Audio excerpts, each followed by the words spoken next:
His mind doesn't matter. See?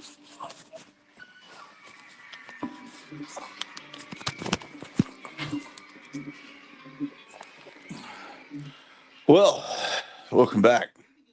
Hotel Orloff. I'm watching these Beatles cartoons.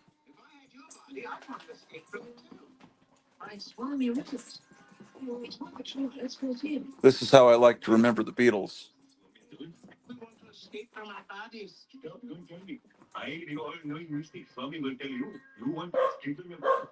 He just said that. Well, I knew I heard it somewhere. Would you like to see a little rough trick? Please notice there is nothing up my sleeve. He doesn't even have a sleeve. Oh, it's very grisly.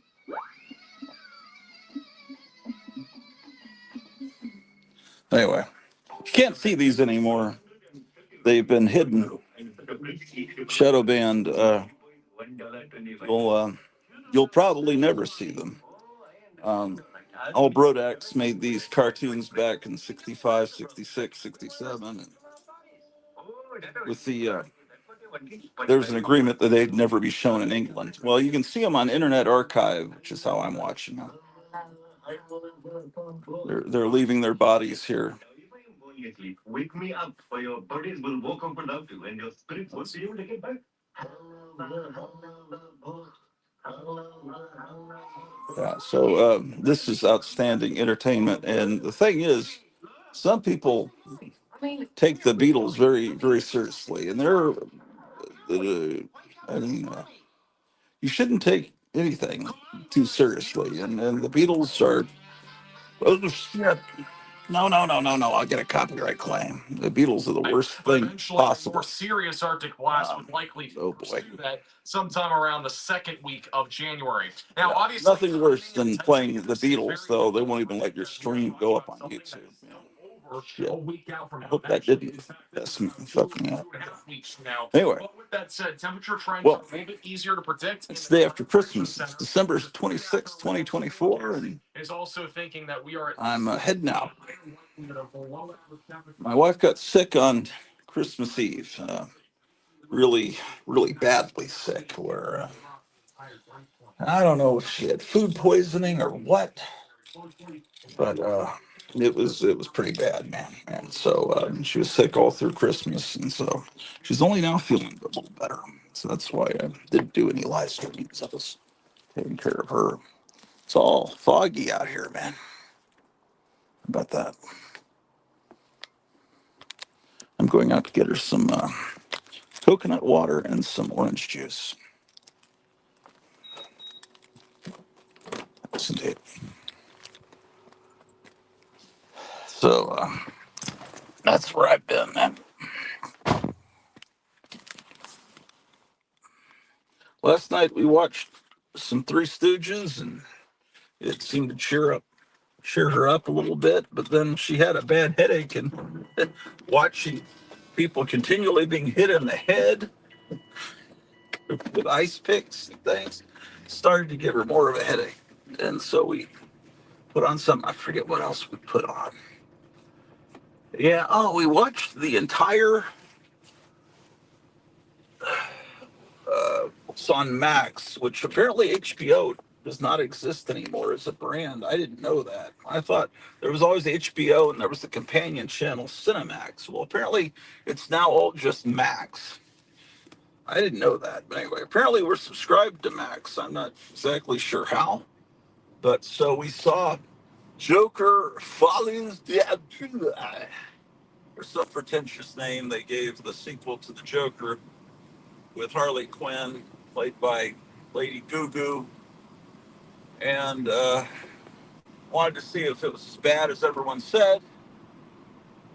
And it's about the Joker and his incarceration and his trial for what he did in the first movie. And of course, everyone's probably would have preferred the trial to be the first. It's a 2.5-hour movie. If the trial had been the first 30 minutes, then he escapes, and then he's back to doing the horrible things that people enjoyed in the first movie. I think that's what people would have preferred. Also, I don't think people were expecting it to be a musical. Um, it's very dark.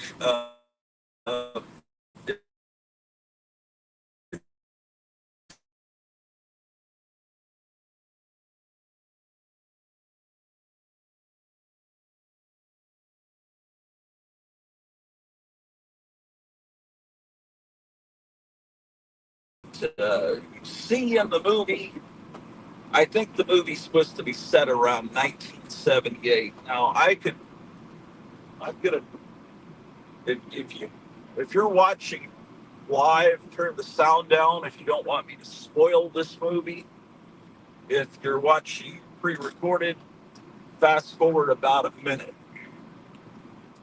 I'll give you time to do that. Um, okay, so spoiler alert. Um, okay, you seriously, the Joker gets stabbed to death at the end of this movie, and but we know that Harley Quinn is pregnant, and um, that and it's pretty brutal death scene. Um, and then the song that's sung is, that is that a Three Dog? I'm sure it wasn't originally a Three Dog Night song, but I know it is a Three Dog Night song. I'll have one child left. When I die and when I'm gone, there'll be one child left to carry on. So basically, that explains why it's set in 1978. The Joker's son, I suppose, is the one that's actually going to grow up and be the Joker that we know that fights Batman. I assume that's what they're doing. I don't really know what they're doing except trying to, like everything, trying to take. Okay, and I'm done with the spoilers. They're taking everything that's meant for 9-year-olds and turning it evil and dark and satanic, and is what they're doing. I mean, I didn't. I really kind of loved the first Joker movie. This one was Um, I mean, I watched it. That's about all I can say. I mean, yeah, I mean, I did enjoy parts. I don't know how to feel about it, except it just left me like, it's like the Sabrina the Teenage Witch TV series on Netflix. Why do I? Another thing that's written, the comics written for 7, 8, 9 year olds, and now you've got a TV series where they're saying hell Satan and having orgies and doing all this satanic rituals. It's like, well, why do they have to consistently take things meant for children and turn them dark and evil? It's consistent across the board with everything that we once, the Zack Snyder verse, making everything dark. And it's like, well, we just don't have any room for the Jimmy Olsen character in our Snyder verse, so we're just going to have him shot in the head in the first 30 seconds of his appearance in Batman v Superman. I'm so sick of the dark approach. That's why I'm hoping that James Gunn's movie will pull it out and be a bright vision. I don't know. It may not, but the pendulum needs to swing back the other way from all this socialism. And it's like everything is made to look ugly. And McDonald's, I've never been a big fan of McDonald's until I got married to a woman that loves McDonald's and I started to appreciate McDonald's. I always preferred other burger joints. But McDonald's used to be a happy looking place, and now it looks like a maximum security prison. Same thing with Jack in the Box and all those places. They just are. The look of cities, newer buildings are all so stark and ugly. And I don't understand why because we're in the middle of a socialist revolution. Hopefully we're winning. We've got them on the run with Trump coming in. But they're not going to go away, and they're going to create some havoc for Trump either now or after. They gave him hell the whole time he was president, and then they brought out that thing that we're not supposed to talk about. But we'll see, man. I hopefully We'll see. I got to go get some orange juice. Maybe they're already making us sick. Maybe this is what they promised they were going to deliver to us, another pandemic. I don't know. I've seen several people vomiting lately. And now my wife, so she's better today, but wouldn't be surprised if this is what they've been. Well, we'll see. Let me go get this orange juice. I'll be back.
So I want to live in a simple world where the Beatles are still cartoon characters on Saturday morning. You don't take them too damn seriously. They're probably one of the greatest rock and roll bands in the history of the world, but I'm not going to worship them, and I'd rather look at them as these little cartoon characters, man. They started taking themselves too seriously, then it was over. Even the Monkees, the television network imitation of the Beatles, started to get too serious with that movie Head. Oh boy. Anyway, hey man, things are too expensive, man. Donald Trump, help us out. This Tropicana, I got it because it's non-GMO. It's expensive. Little GMO. You're really looking fine. Tasting fine, man. I love those GMOs, man. GMO was forever, man. Little GMO. Little GMOs don't hurt you, man. Well, what's going on? Areas of fog this afternoon. It's a foggy day, man.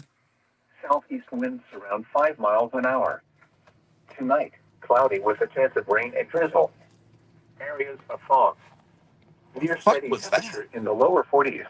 What is that? Southeast winds around 5 miles an hour. Chance of rain 50%. Friday, cloudy. A chance of rain in the morning, then rain likely in the afternoon. Patchy fog. Near steady temperature in the mid-40s. Southeast winds around 5 miles an hour. Becoming southwest in the afternoon. Chance of rain 70%. Friday night, mostly cloudy. A chance of rain until midnight. Lows in the mid-30s. Southwest winds around 5 miles an hour. We do this by providing assistance for Iowans who want to start a new livestock farm or grow their existing livestock farm.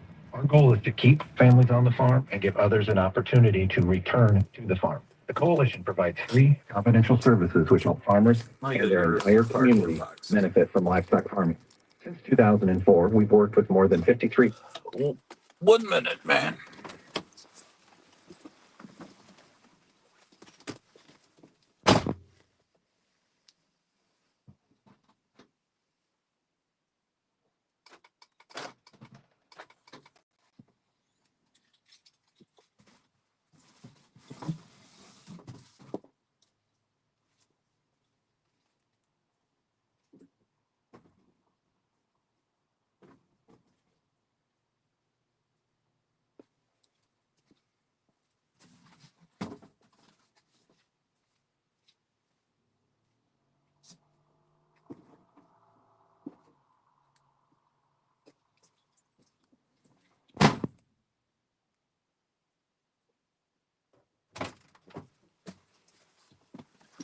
This is the cardboard recycling place, man. See, there's a big pile of cardboard boxes that you can just come here and throw them there, and then they'll scoop them up and recycle them, man.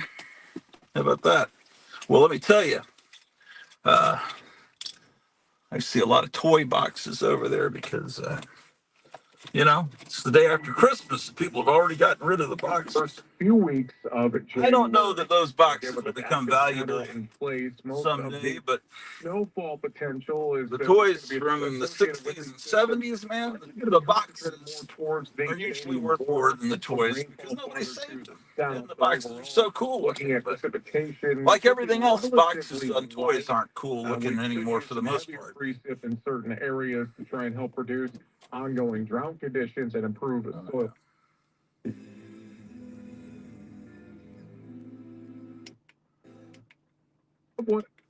Yeah, well, what can I say? I watched, with a temperature of 36. what is that guy's name? He's one of the major monster toy collectors in the world, I guess. He's on YouTube. I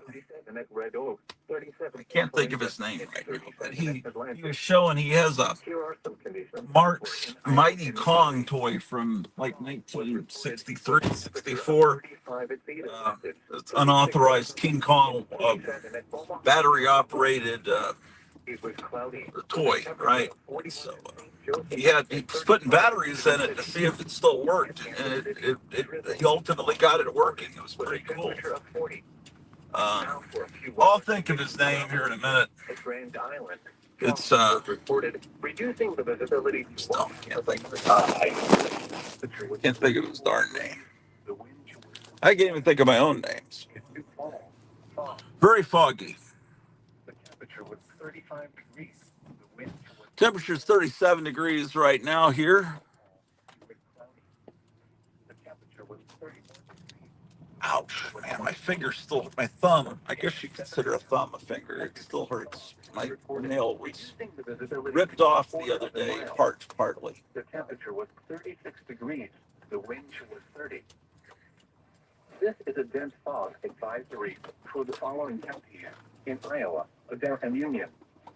Dense fog advisory remains in effect until 10 a.m. this morning. Visibility 1/4 mile. Let's see what people are saying in the chat.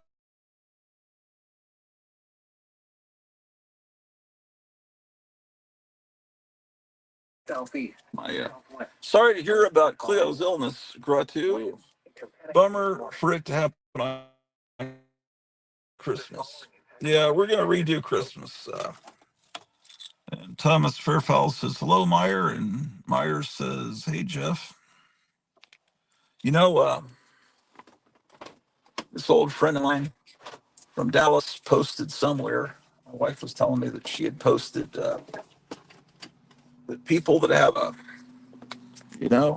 Christmas isn't that great. Leave all your decorations up. I do that anyway, usually. But and then in February, it's still going to kind of be cold and everything. You have a redo Christmas. I don't know. I was thinking redoing Christmas the weekend before Trump's inauguration. Would that be like Saturday? I think January 18th. Saturday. That's when we'll redo it. Because a lot of people, I'll do Christmas right this time.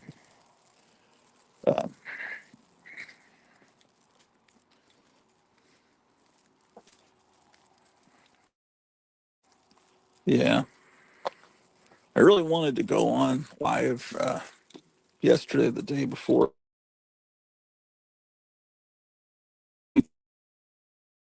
That don't have families, that are lonely, and but I just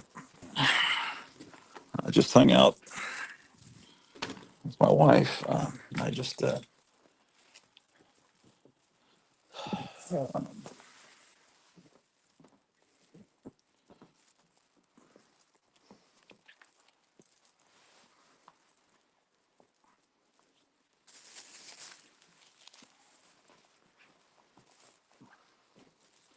yeah, I don't really have any family except for my wife, and she's got some, and I've got some friends, you guys that are watching, and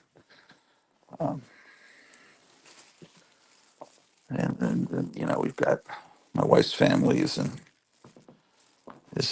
Houston, far away. What is this, man?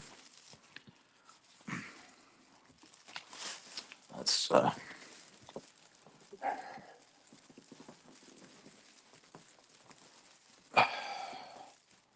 hold on. Let me sit you guys down for a minute. I gotta take this stuff upstairs.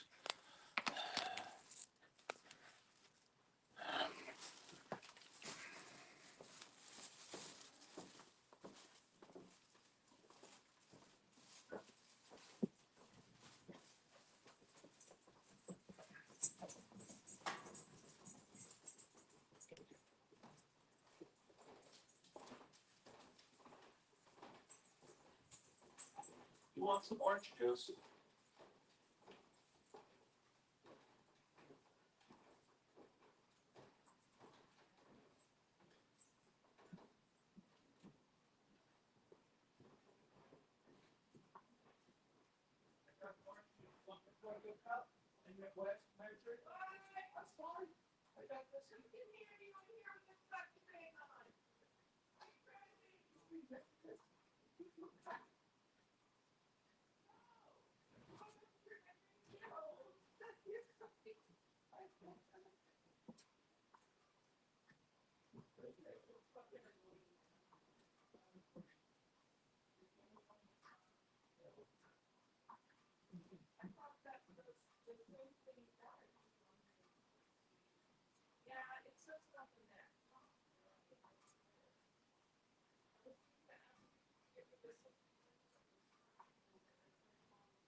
All right, I'm going up to the attic for a little bit.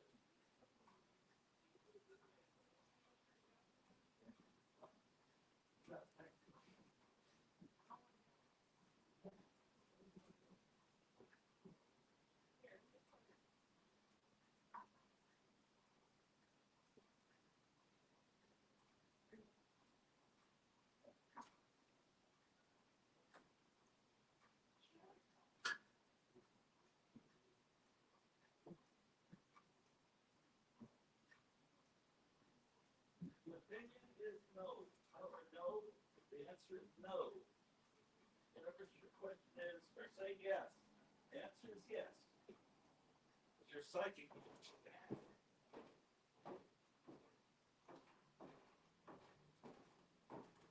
come by with the phone. Yeah, because I'm not going to film you. I just got to get up to the attic.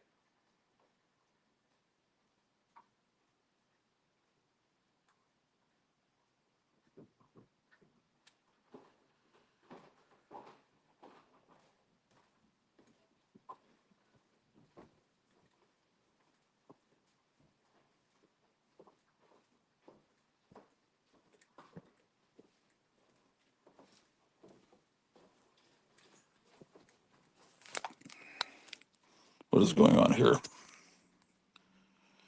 Myers says, I just hung out and watched TV and ate and smoked. The kids were with my ex for the day. Oh, for Christmas Day, yeah. But my son is cooking a prime rib on Sunday, and we were all getting together again then. Oh, cool. Um, that's yeah. Last night I went into Myers' playlist. He has a Christmas playlist and found some cool stuff to watch.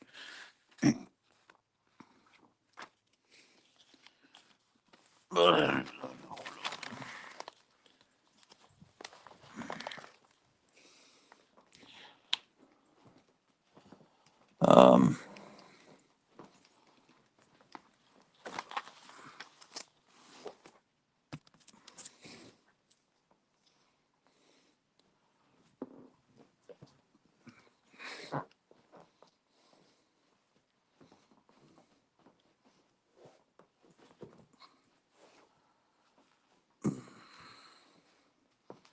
well,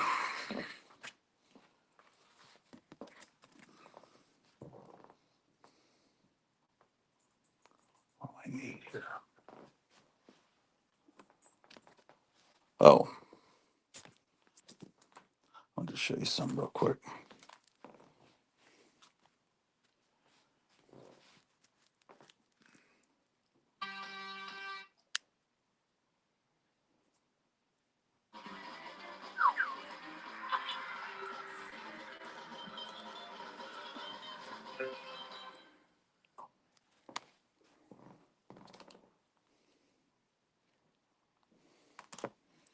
Oh man, I better turn the sound off on this. Come on.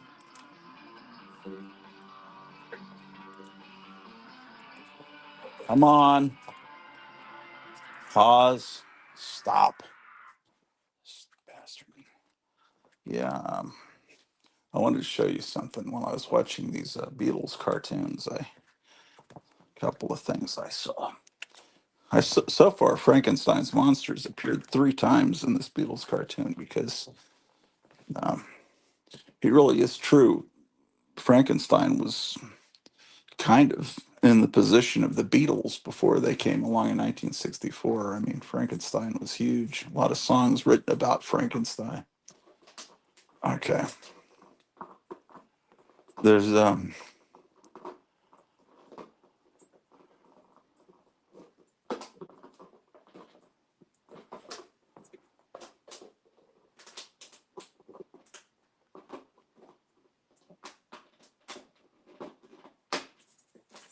so I find what I'm thinking.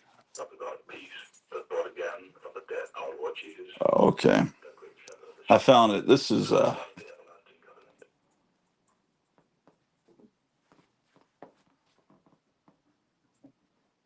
they're sing along, right?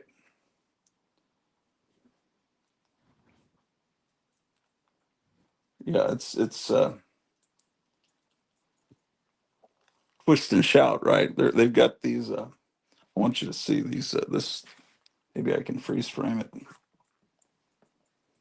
I can't play the music, obviously. Taking a risk even showing you the video. I think. Look at that. I can pause it. Am I paused? Okay, look at this. Is that insane or what? I guess they're trying to make fun of modern art, right, Drew? Um,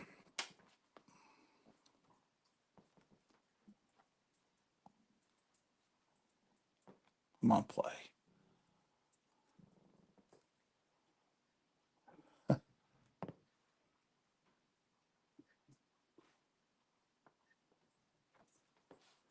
Um, where was the Frankenstein bit?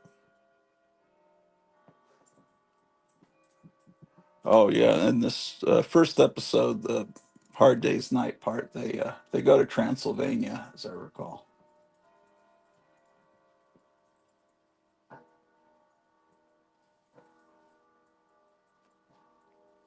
Oh well. What are you doing, Drew? What you doing? No, man. It's just looking for things to chew up.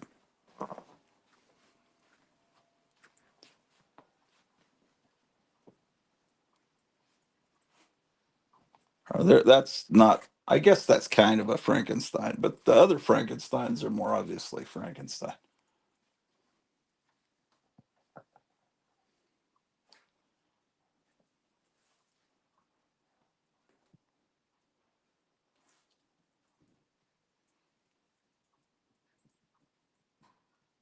Yeah, you got to watch these cartoons. I mean, I've seen them all before years ago, but now they work even better now.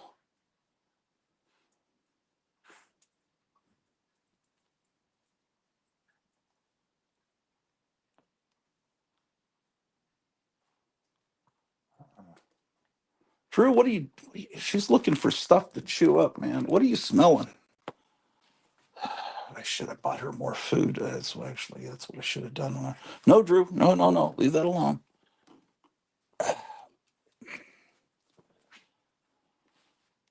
Oh, it's here. They meet Frankenstein, I think.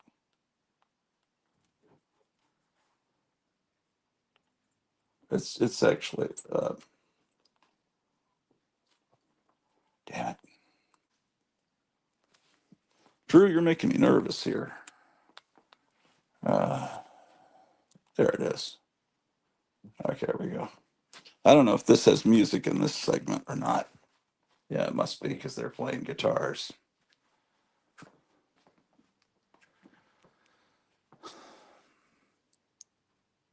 There we go. Look at that.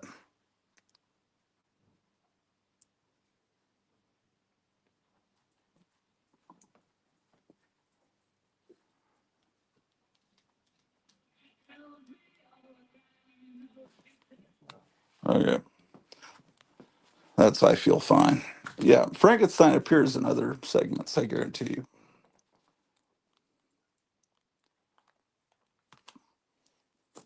Because it wasn't just Beatles, Batman, and Bond that were popular in the 60s. It was also the monsters.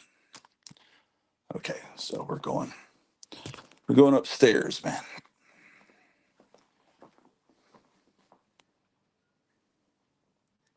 What do I need to take?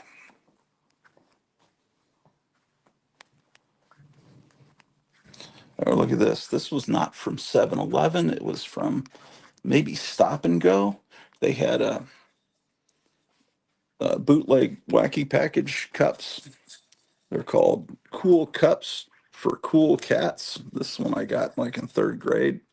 It's cut and dried grim decapitated coffee. It hurts to swallow.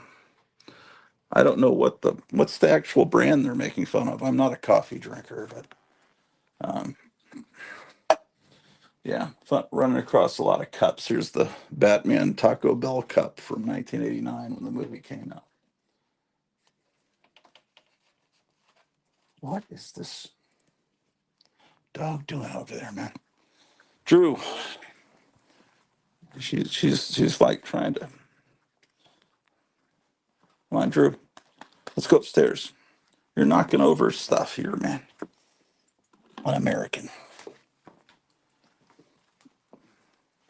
It's not 11 yet, so it's not time for Alex Jones, but it's never too early to put on the InfoWars channel. Go to Rumble, and then you go to Live, and then you go to InfoWars. You're not a child. You're a man. Then you got to get past the commercials. To go outside and get the Bearskin Tactical Hoodie 4.0, the 10-pocket tactical micro. Skip. Big retailers don't want you to have this zoom lens, but there's nothing they can do to stop it. So there's this new super powerful monocular. Big retailers don't want you to have this gamma-powered baseball-shaped flashlight, but there's nothing they can do to stop it. It will allow you to contact little bitty spacemen, and it will show that you're a true conservative. She's a San Diego native and small business owner who entered politics after her organization reopened San Diego, sued the city of San Diego for placing restrictions on the public during the COVID-19 Well, I'm supposed to get a package tomorrow in the mail. That'll be great. Liberal those in the WEF at a local level. Whatever happened to Higgy Pop? He used to do this little dance whenever he got a package in the mail. He doesn't pop up in my feed anymore. Does he still do videos? Maybe for some reason it doesn't pop up in my videos.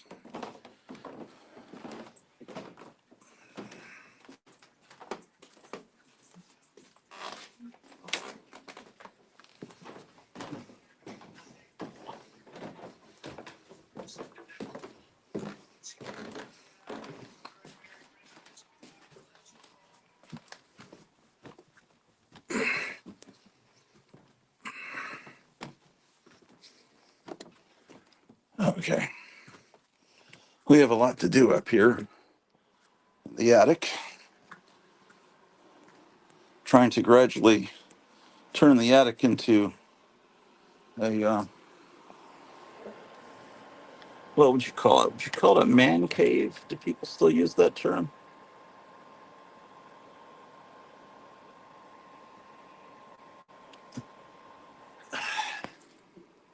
I don't know, man.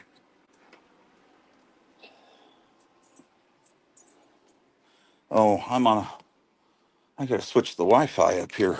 Hold on. Come on.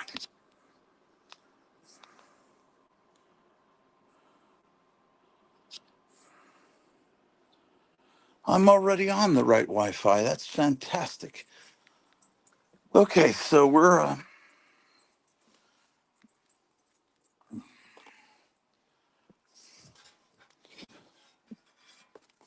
I think I was sent about 30 Gotham City Comics stickers, and I'm trying to find where they're at.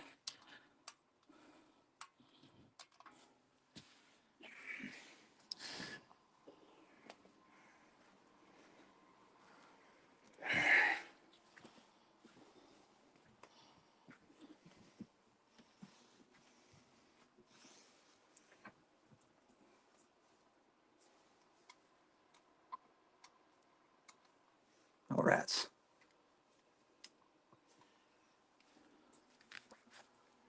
Okay.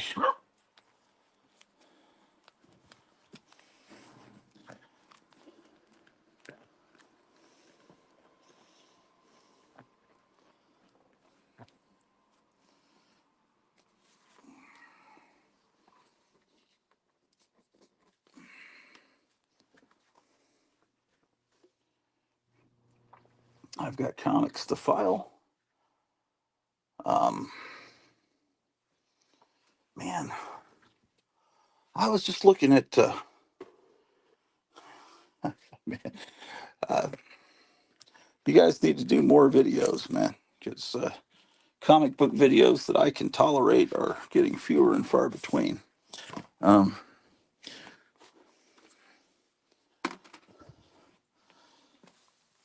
Captain Strangeliffe did a video a couple of days ago, New Year's Eve, maybe. I mean, I'm sorry, Christmas Eve, whatever the hell holiday we just had. And so I was wondering, where has he been? And it turns out his wife fell downstairs and is having to have someone come out and give physical therapy in the home. And so he's been going through a rough time. Um, yeah. So we need to say a prayer for him and for everybody that's sick over the holidays, all that. What are people saying here, man? Brim coffee is what Grimm was making fun of. Fill your cup to the top with Brim. Do they still make Brim coffee? That's something I don't know. Meyer Greenblatt says it was instant decaf. My mom drank it occasionally, but she preferred Sanka. I remember Sanka, but yeah, do those brands still exist? Here's an original art. This is actually an original art piece done by XNO, and I looks like he was designing. So it still has his pencil. See the pencil drawings. I'm gonna put this up somewhere. Or would be a good place to.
It's a dog. That's my baby. Here I am in a episode. I wonder why a man has to carry his load.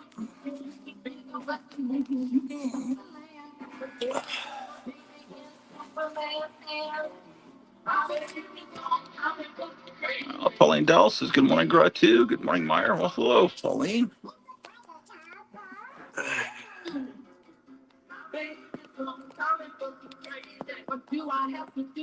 One thing I need to do is file some Silver Age comics.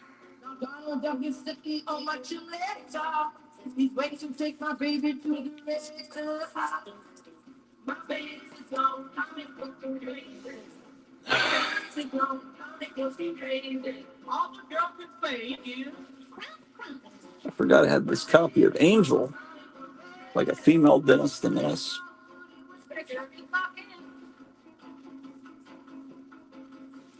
Around the world in 80 days. I've still never seen this movie. My dad since I was a kid, that was a record that my dad bought for his stereo hi-fi Telefunken. Uh,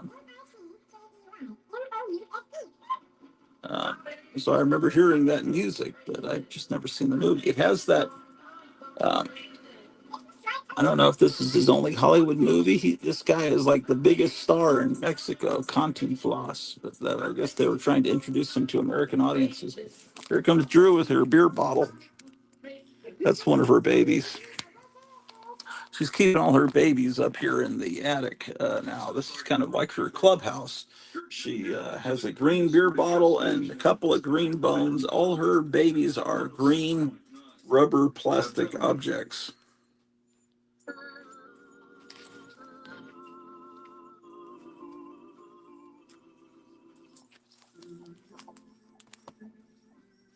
Famous monsters. That has to go over there.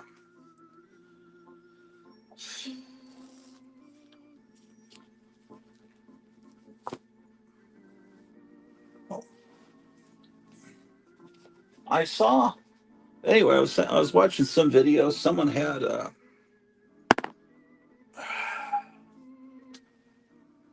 comic, and I think I have the comic. And I'm not sure why I don't know if I have the comic. So I'm going to double check if I got it.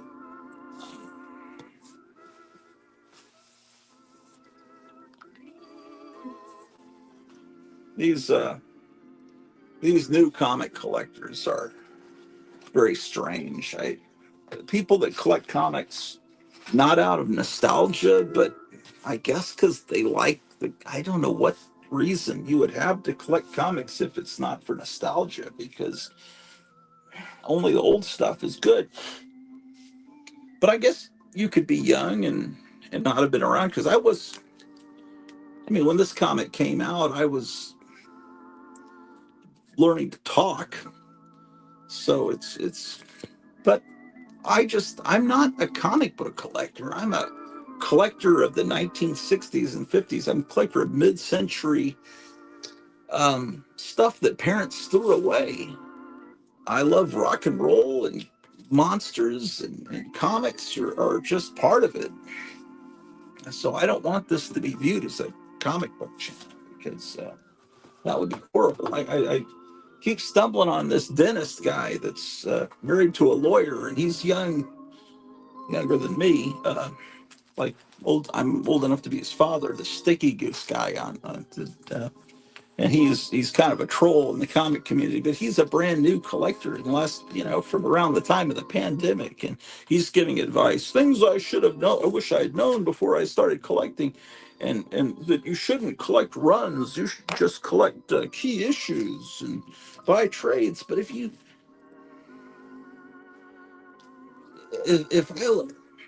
no, you shouldn't collect entire runs up to today, but you should collect the time period, like the 1960s Fantastic Four comics. That stuff's great. The early 70s was pretty good, but that Jack Kirby, Stan Lee stuff, you should get as much of that, even if it's not a key issue. Just about every issue of Fantastic Four, some characters introduced, and and just these young people, it's like they don't understand. It's like they just don't get anything, man.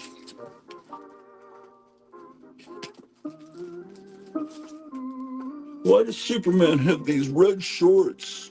It looks so lame. Why does Superman have a dog? Well, because he does. And he doesn't have it in the new ridiculous socialist comics that you read, written by a bunch of commies, because this stuff is kids stuff. Stop thinking it's adult reading material. Morons, man. Okay.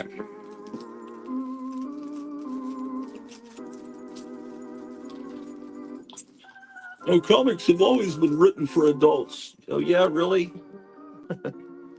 Behold Goom, the thing from Planet X. Yeah. I love it because it's written for kids. I don't like. Okay. Oh my gosh. Introducing the Black Widow. How about that? First appearance of the Black Widow. course, they had to kill her off in the Marvel Cinematic Universe. Of course, let's kill off the Black Widow. Let's kill off Iron Man. Let's move Captain America back to the past where he belongs, and we'll introduce a new hip Captain America. Let's make the Hulk neutered.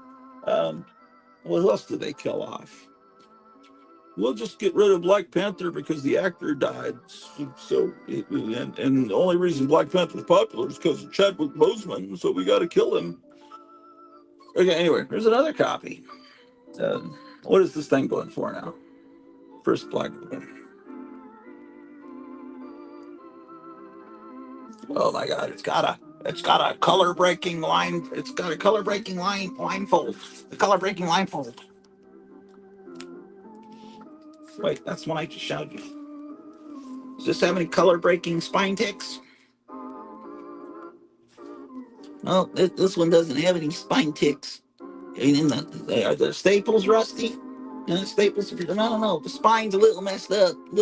On the spine. Oh my God! But there's no color breaking spine fold on that one. No. Oh. Look at the condition on this one. Of course, it's fake. It's a facsimile.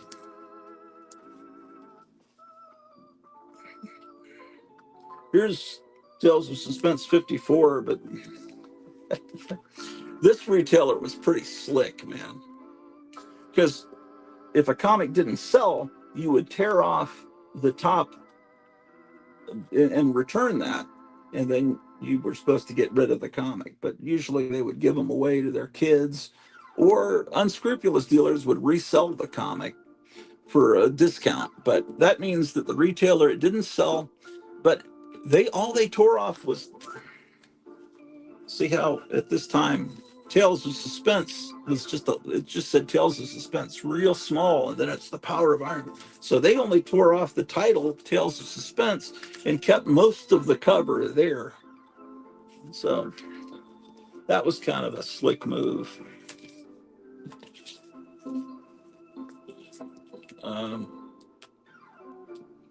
Here's 65. And this music is perfect because this is the music from this time period. It's Beatles music. So the Beatles cartoon and these comics were all simultaneous. That's why I love it all so much. It's all evocative of a time period about the time that I was born. In the 50s and 60s, see, the thing is, what made the 60s go bad was the assassination of John F. Kennedy in November of 63. And that's really what started spiraling everything. Then we got involved in the Vietnam War because Kennedy was trying to keep us out of the war. So that's why they had to get, you can believe whatever conspiracy theory you want. But LBJ sure did ramp that war up as soon as Kennedy was gone. And that's really was the problem with the 60s. But it's like, about the time I was born, or right before I was born, everything started to spiral. And it's like we've been spiraling down the drain of the tub or the toilet or whatever. And now it's like the tank is filling up again in the toilet. And we're becoming healthy again as a country. I think Trump he's finally going to get the people that killed Kennedy are probably no longer alive. But their ilk and their predecessor, their the people they taught, their pupils are still around, and all that's got to be flushed away. And it's possible our country could go back to being the healthy country it once was. But Luke Skywalker's upset about that. Not the guy from, what was it, Run DMC? Was that what was the band? I forget what the band was where they had the lead guy call him band, the rap group, remember?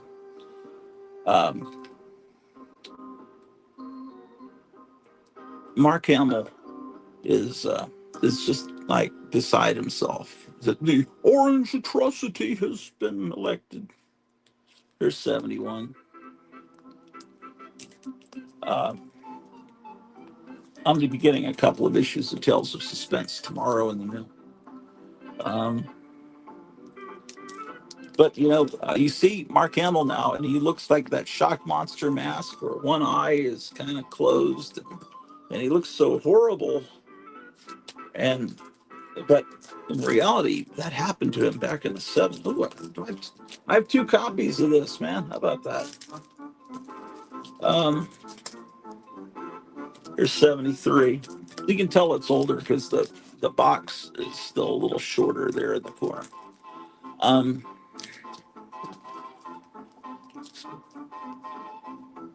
yeah, Mark Hamill.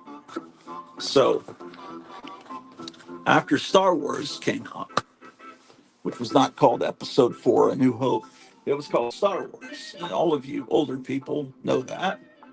And it wasn't until that came out in '77. Then in 1980, The Empire Strikes Back came out, and when it opened, the crawl at the beginning said Episode 5, The Empire Strikes Back. And it's like, whoa, Episode 5. And then they re-released Star Wars not long after that, and all of a sudden they had altered it and it said Episode 4. And it's like, oh, we're in the middle of a movie serial. Of course, it turned out that but then when we ultimately saw episodes 1 through 3, we kind of regretted it. Um, what is my point? What am I even talking about? Star Wars. Why am I talking about? Oh, Mark Hamill being a bastard.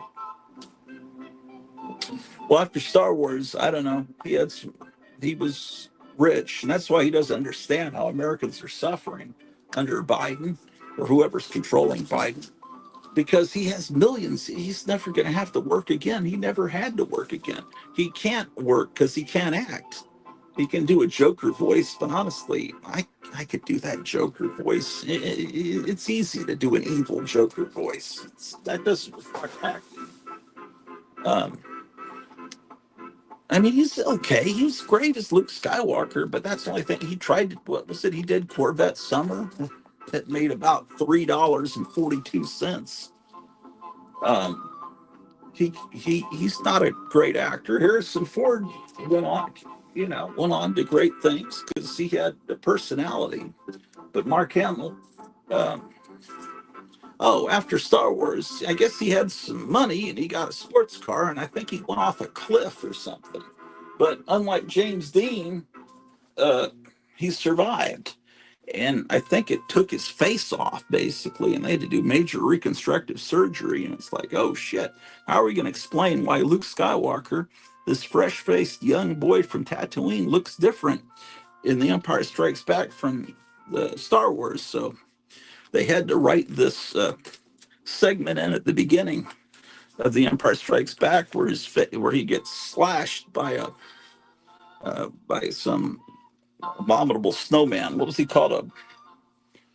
I forget what the heck he was called. The Wampa? Was he a Wampa? I forgot what he's called. But were the Wampa rats that he shot on Tatooine? I don't know.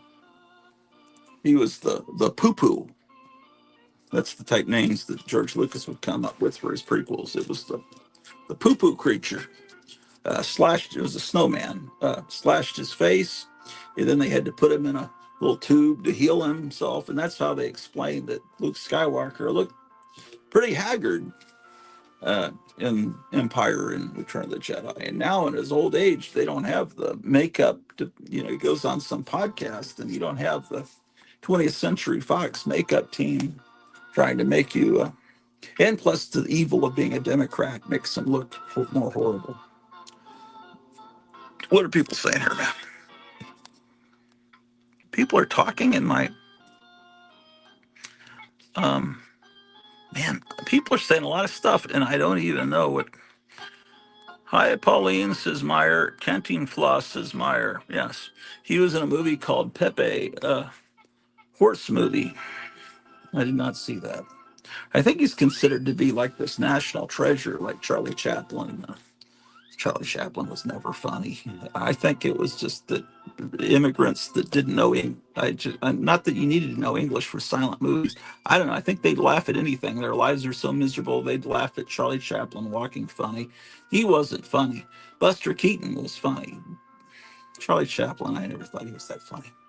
I was going to walk to the movie theater to watch the new movie, A Complete Unknown, but decided to stay home and enjoy my solitude. I don't know A Complete Unknown. I've never heard of that, says Pauline.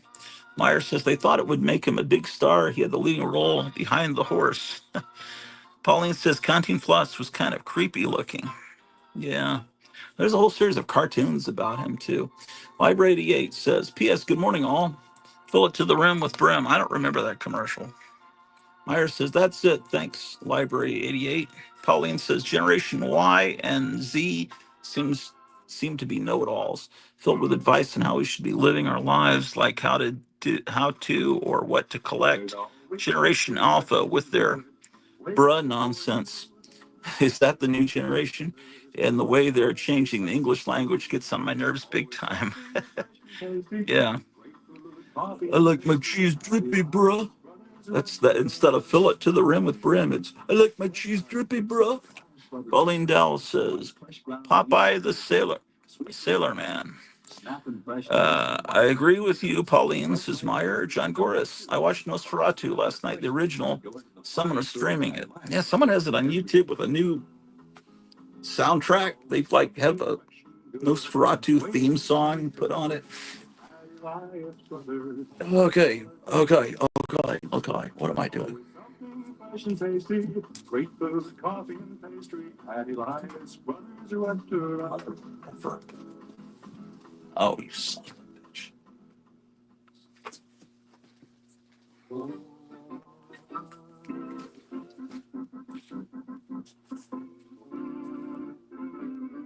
Oh, here we go.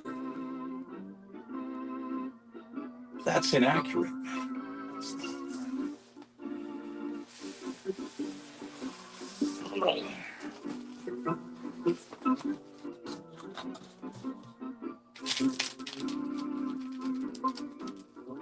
Where's the tape?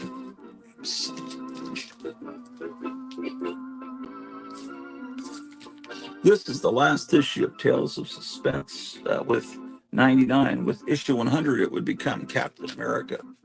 And then Iron Man would get his own comic.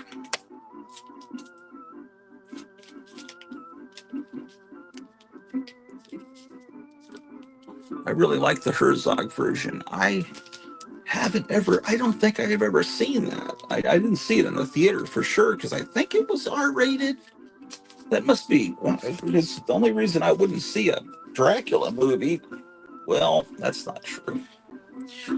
Dracula, Frank Langella one at the same time was R-rated.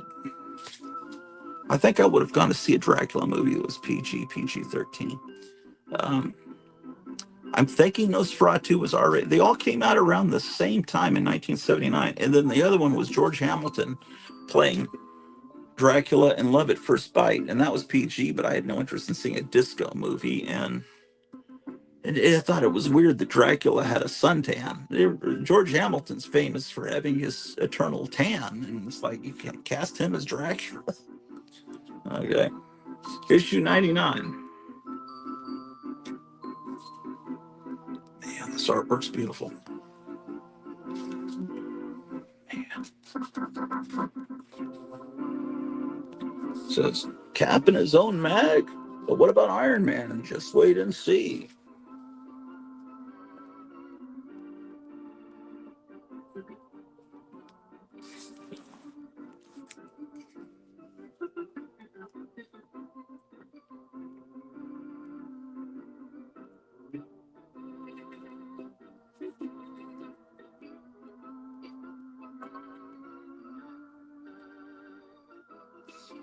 Well, we were watching this Three Stooges comedy last night. They had to take some ice. They were ice guys that delivered ice back in the days when there were like milkmen. There were guys that delivered chunks of ice to your house, and they had to go up these long stairs. And by the time they got to the top, the ice had melted repeatedly. And And I was wondering where those stairs were in Los Angeles. And my wife and I started looking around on YouTube. She was showing me these stairs in Culver City. And we started talking about Culver City, where she used to live is where they filmed Laurel and Hardy comedies. And so sometimes I've watched some Laurel and Hardy comedies with her, and she recognizes, street locations and stuff.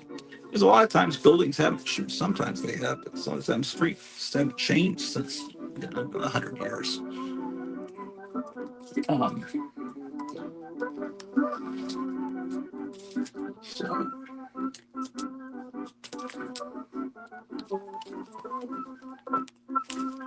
what's wrong with that?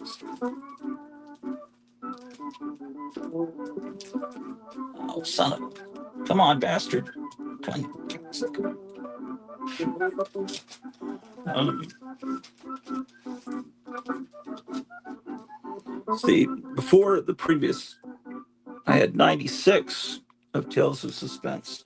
Now I have 99, but I still need 97 and 98. Are they key issues? Probably not. So Sticky Goose tells me I shouldn't get them because I can just get collector's editions. But then, what do you call them? The bound. But you wouldn't have that announcing what's going to happen with Iron Man. You wouldn't have the ads for the Mary Marvel Marching Society and for the government surplus. Just who wants that cold experience? I want the actual comics from back then. What are these humans talking about here? Calling Dalgrad to a complete unknown is the new movie about my favorite Bob Dylan. Really? Is this like is it a documentary or someone's playing Bob Dylan? I think my mom took me to Love at First Bite, says John Goris. We saw lots of cool movies together. Flash Gordon, that Fu Manchu movie with Peter Sellers. I never saw the Fu Manchu movie with Peter Sellers. I heard it wasn't good. I like Peter Sellers. My father hated Peter Sellers. Was Peter Sellers political? My father hated him. He had just like an intense hatred for him. I don't know what caused it. If he went to a movie when he was in Vietnam that had Peter Sellers in it, and he just something about Peter Sellers made my dad really angry. So I just don't know. I've never heard of him being political. I knew that. I've heard people say they don't like him because he beat Britt Eklund badly when I guess he was married or it was his girlfriend or something. He was abusive towards her. I heard that. I always thought Peter Sellers was great. I remember we went to see Being There. It was my birthday. About this guy that's kind of mentally disabled, and everyone in Washington thinks he's a genius. They think he's talking very profound when he's just actually saying, "The chair is green." It's like, oh, wow, I can't believe it's so profound. And we went to see it, and it was like when my dad realized he was walking into a Peter Sellers movie, it was like, oh, damn it. Like, gee, thanks, Dad. Happy birthday. But I knew he hated him and he hated Jane Fonda. That's obvious why. But he would sometimes they would have these movies. They would, when you're over there in Vietnam or wherever, they okay, we're going to be showing this movie tonight. You just get a folding chair and you go sit and watch. It's projected up somewhere, and you just watch it outdoors. Instead of bringing your car to the drive-in, you bring your folding a lawn chair to watch the movie, and it doesn't cost anything. My dad went to see one movie, and he got so mad. I think he thought it was going to be a war movie. It was it was Yellow Submarine, because when that showed on television for the first time in the mid-70s, he said, they were showing this damn thing. Was he in Vietnam when that came out? Maybe it was somewhere he saw that. What years was he in Vietnam? I wonder if he had 2 terms in Vietnam. I just don't know. I think he was in training when I was born, and my mother had to drive herself to the hospital. I remember hearing that story.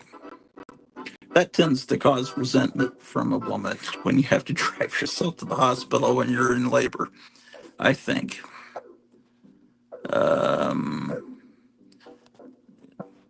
Someone playing Bob Dylan. Okay. Meyer says maybe it had to do with Dr. Strangelove.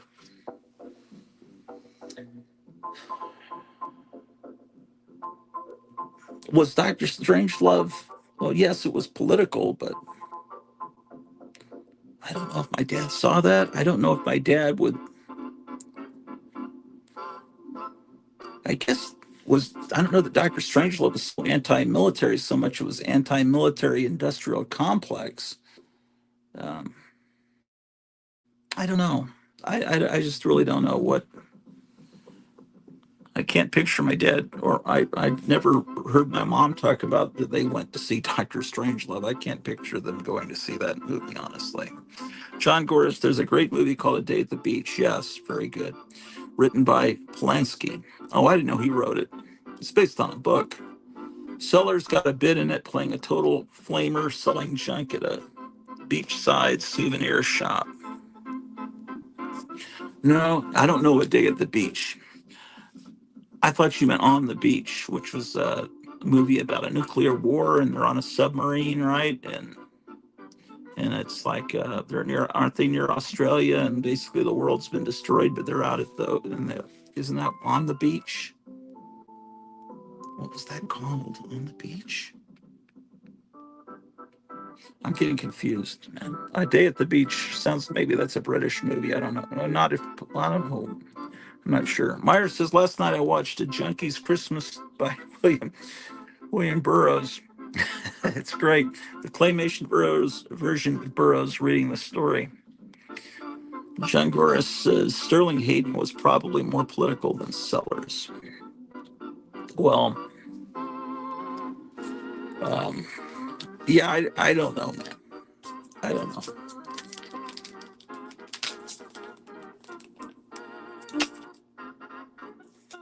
I don't know why. I just know my dad didn't like Peter Sellers. It might just be he didn't like his humor. I don't know.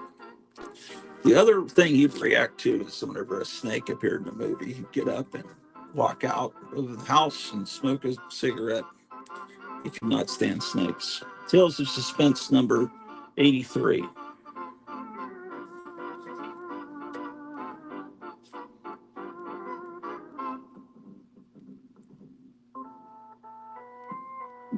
Let's watch Marvel superheroes on TV. You don't get that in, well, actually, the omnibus editions include the letters pages and maybe the bullpen pages. Um, but you're not going to get the ads for the seahorses and the darling pet monkey. Or you can have a He-Man voice. That's all part of the experience. Is the wonderful ads and actually touching something that was read by a kid when this stuff was on the air, man. It's just oh, that's look at that. There's LBJ, and what is that, McNamara? Is that was that McNamara? That was, I don't know.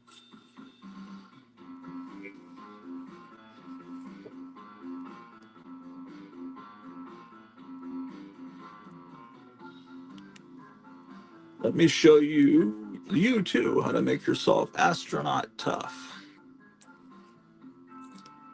Anyway, I don't understand modern comic collectors. I'm not even going to try. 'Cause I'm not interested in reading a modern Iron Man comic or a modern Captain America comic, but I am interested in reading a Captain America and Iron Man comic from this time period because this is the time period that's perfection. Of course, Captain America also belongs in the 40s, but I can't be affording to buy Golden Age Captain America comics. But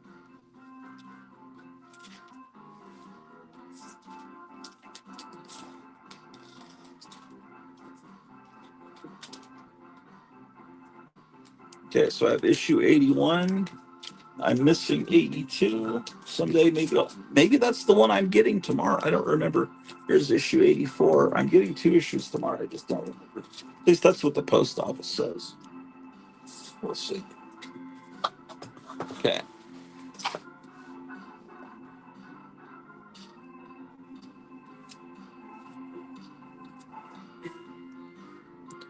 Uh, where can I watch A Junkie's Christmas? It's on YouTube, Pauline, says Meyer. Is a disturbing movie, but I liked it. Yeah, that was a snake movie, yeah. Pauline Dowell, thanks, Meyer. I'll have to pop in there. I love claymation. Yeah. There's you like claymation, look up Ivan Stang, the guy that he's got a great YouTube channel. He's one of the two guys that invented the Church of the Subgenius, J.R. Bob Dobbs. Um, I met him back in the days when I was hanging out with Joe Riley because he was friends with Joe Riley, and he was there at a surprise birthday party for Joe. He's done a lot of animation, and you can see it on YouTube. Okay. I'm still in the process of putting on the disc John Gorris's animation, which is fantastic. If you like claymation and regular animation, you should subscribe to John Gorris. He's probably still in the chat here on YouTube.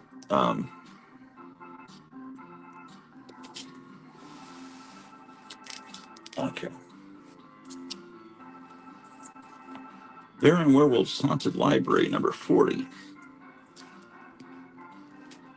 I need to file all these Charlton Comics, man. I need more light up here in the attic, man.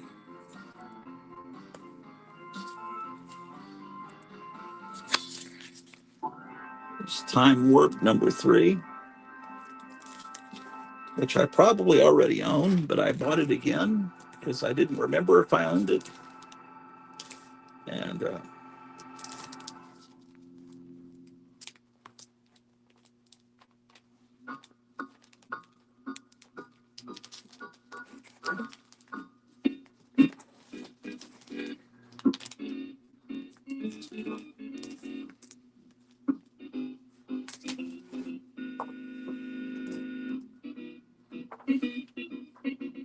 this is one of those True Believers comics that this reprints from a black and white magazine, and then they've colored it. I have the original magazine. That's what the cover looks like. But these were coming out for a while, and they were $1 each. And they reprinted vintage Marvel stuff.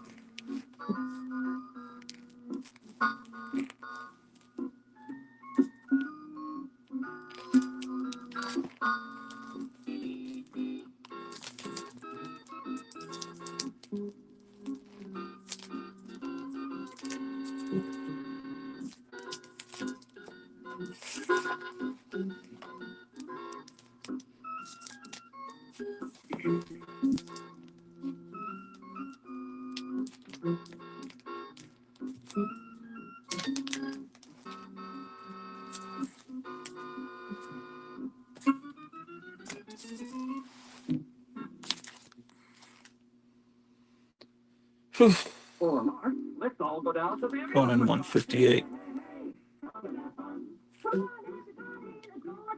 I got this from a $2 claim sale. Someone's written on the back, very fine near mint, $7. But I paid $2 for it.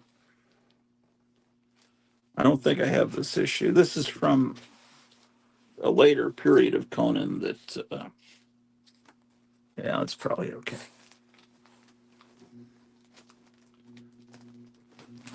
This comic went on a decline after the Schwarzenegger movie came out. I'm not really sure why. Son of Satan.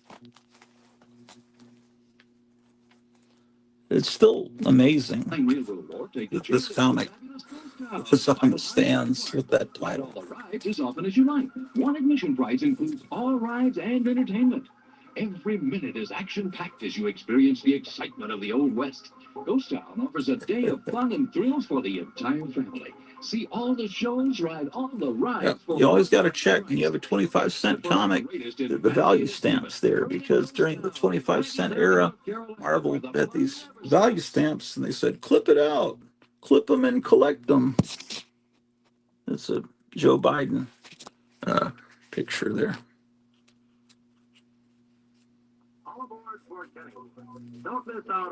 Look at this 2-page spread. Two different giant panels. All aboard for Kennywood. There's always lots to do, lots to see, something for everyone in the family. Kennywood's Kittyland is the They're next. probably on a deadline and they're trying to get this done. So I'll just do one giant panel for this page. Where there's never a dull moment. The nation's greatest picnic park. George Teska, artist, Vince Coletta, inker, Marv Wolfman, writer. I thought Marv Wolfman was a great name to have. And don't miss the Rotor, the thrill sensation from England. You just have to see it or ride it to believe that there can be anything like it. Spin around with nothing to hold you up. Hurry, hurry, hurry. All aboard, let's go to Kennywood.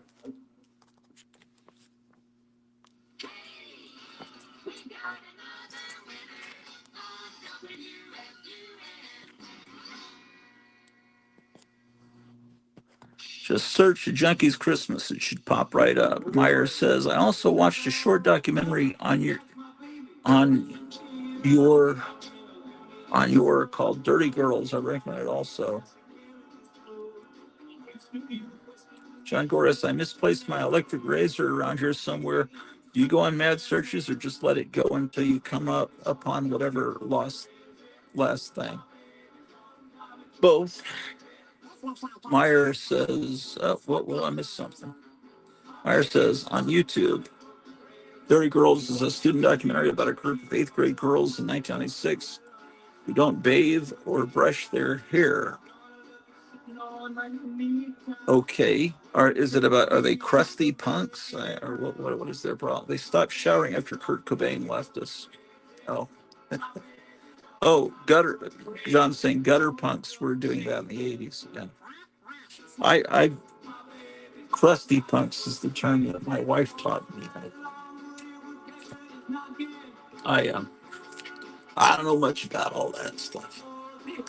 I like punk rock music, but I never fell in with a group. I was always just kind of my own thing, but I was like towards the end of high school, I was accepted by the heavy metal guys that wore gauntlets, giant spikes, and black leather jackets. They liked me because I drew monsters and skulls, and I knew about Conan the Barbarian, and I knew about Motorhead and things like. They accepted me. So, and then the punk. Well, were they punk? They were more new wave. Oh man, punk rock. I guess they were punk rock, sort of. I was liked by them because I liked that music, but I was never someone that's going to dye my hair or put staples through my cheeks or something. But I was accepted by different groups. Yeah. What are these people talking about here? Meyer says, yes, Riot Girls. Meyer says, and the film was made by a fellow student. It's quite good. Oh, okay. That sounds like something I need to watch with my wife here in a little bit. Cleo says, there's my wife. I used to wear those spiky gauntlets in junior high school. I might start again. I don't know how they were. It was just accepted by. It was no teacher or administrator ever said anything about the fact that they were wearing stuff that would have been used in medieval combat. Meyer says that Liz Phair song "Fire Up the Batmobile," and it has that Liz Phair song "Fire Up the Batmobile" in it. A great song. I don't know that song, but I remember Liz Phair. Liking Liz Phair. She's the one that it was good, kind of like pop music, but I think she would curse a lot in it. I think that's what she was known. Is she the one that did that song Teenage Supernova? I seem to recall that song. This is a work little concept, little vampy. I picked. I'll send you. Yeah, send me the links to all this stuff, guys. If you're anything you're talking about, send me the links over on Instagram. I'll look at them later.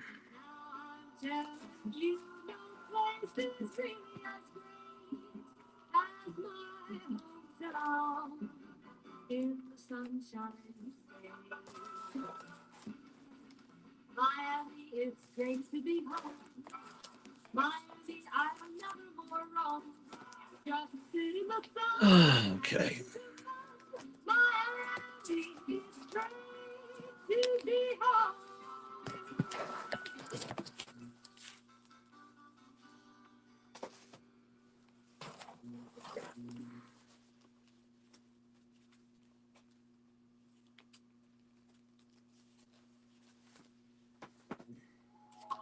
This is coming to me tomorrow. I accidentally bought this again. I know. And so then Kevin realized, oh no, you got my copy. So I'm going to send this back to him and then get the one I should have gotten, which is called Mad Monsters. This is a replica of a Charlton horror magazine. And it's, but this time it's printed on nice paper, unlike the original time in the mid 60s when, Charlton, this magazine is famous for having especially bad paper.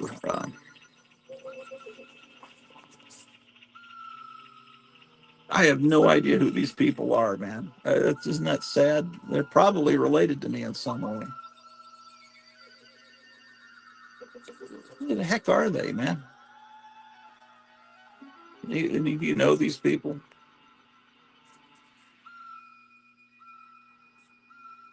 There's no telling. That's not my mother's side of the family.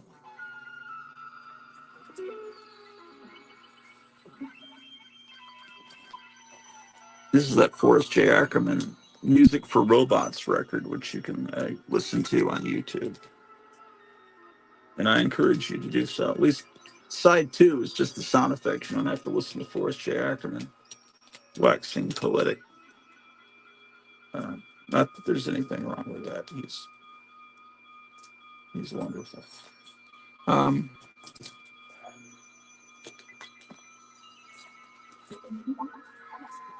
What are people talking about now? The dean would take all my stuff every morning that he thought I could hurt people with and give it back after the bell rang. Maybe he thought you were a little more threatening than the guys that I knew, like Casey Orr and Marty Griffin. Casey Orr later went on to be in Rigor Mortis and Guar and what is that? A Texas band, man. What are they called? They're famous.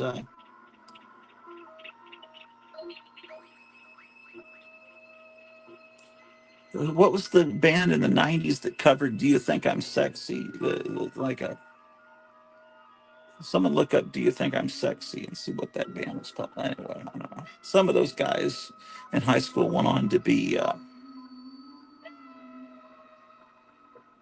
what was that band that had Dimebag Darrell in it? He went to the other high school, about a mile from my high school. And then some of the guys,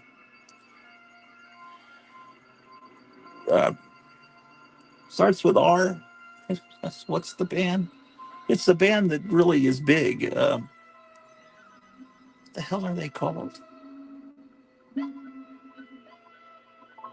I can't even remember. But that band started like in my high school and the next high school. What the hell are they called? It's not my style of music. I just don't remember what they're called. They're someone will know.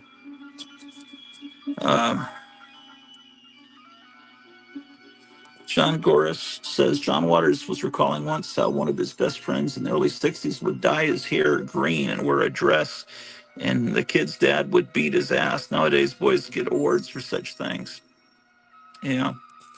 My wife Cleo says, ironically, his friend sounds cool to me, even though people fitting that description today usually don't. Revolting Cox. Yeah, it was. Yeah, but that guy had a different band too. Revolting Cox. Oh yeah, Pantera. Yeah, yeah. Pantera is the band that started. I just, that means absolutely nothing to me. I'd rather listen to an ice cream truck playing "Raindrops Keep Falling on My Head" than Pantera. Maybe they're great. I don't know. It just doesn't sound like something I would enjoy. I've got entertainment weeklies everywhere, and I should throw them away, but it was actually an okay magazine. But I got a free, I don't know, somehow I got a subscription from Best Buy for buying a lot of DVDs there. They gave me a free subscription, and they're just everywhere because it came out weekly. And I guess I don't know what to do with them. Horrible.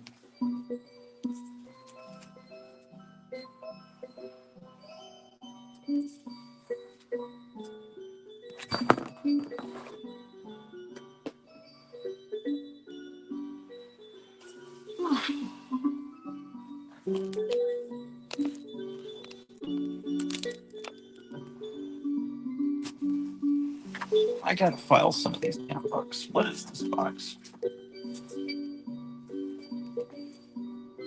Is there anything more 90s than this book called Dawn?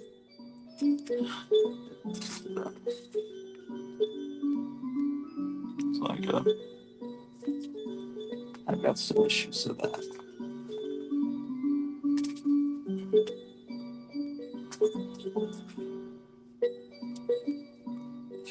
Oh yeah, yes, Dawn. Uh, this is called Crypt of Dawn. Okay, so obviously this is independent comics, and this is obviously the box that starts with D. Is there anything I need to file in here? Um, prob- Probably this Don Martin and Dwellings. Let's see.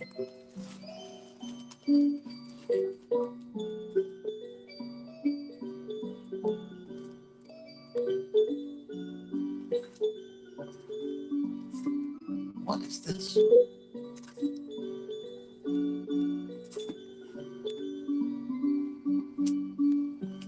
It's The Dream Quest of Unknown Cadence. It's an H.P. Lovecraft comic that's drawn in this insane way. Um,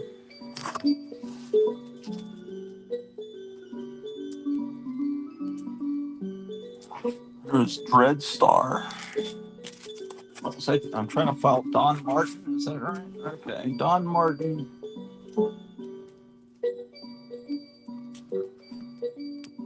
There's Draculina.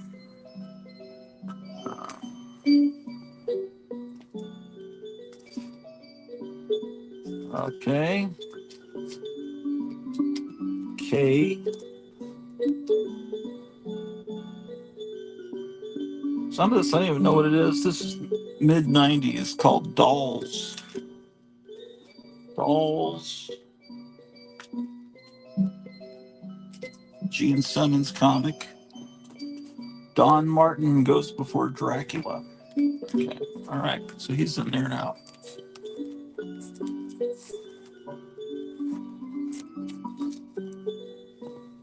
This is just a book for the Dallas Comic Con. I'll put it in here. Dick Tracy. Yeah. No, I'll be in another box because this starts with Dawn.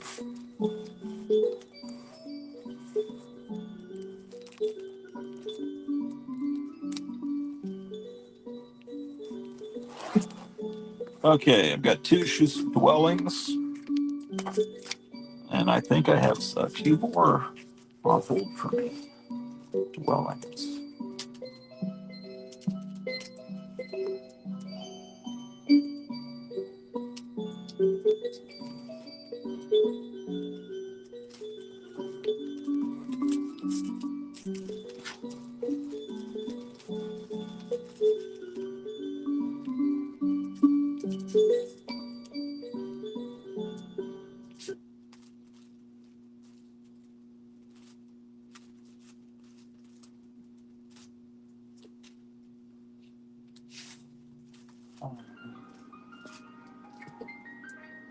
It's the fan connection, whatever that is. Fat Ninja Fem Force. Okay. I don't know what this is. The Fat Ninja. Some independent comic from probably early 80s. 1986. Well, not the early 80s. Fat. Fat Ninja Fem Force. So I'll put Fearless Dawn 3 and 4 in front of Fem Force. There's a Flash Gordon from Free Comic Book Day. Flaming Carrot.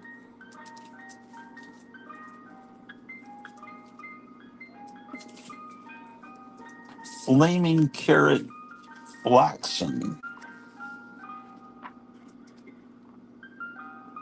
This is very 90s. Flaxen, Flash Gordon before that.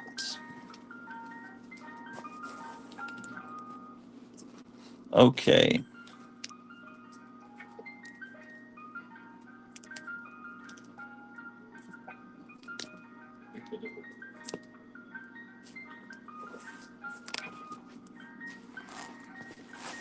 Damn it.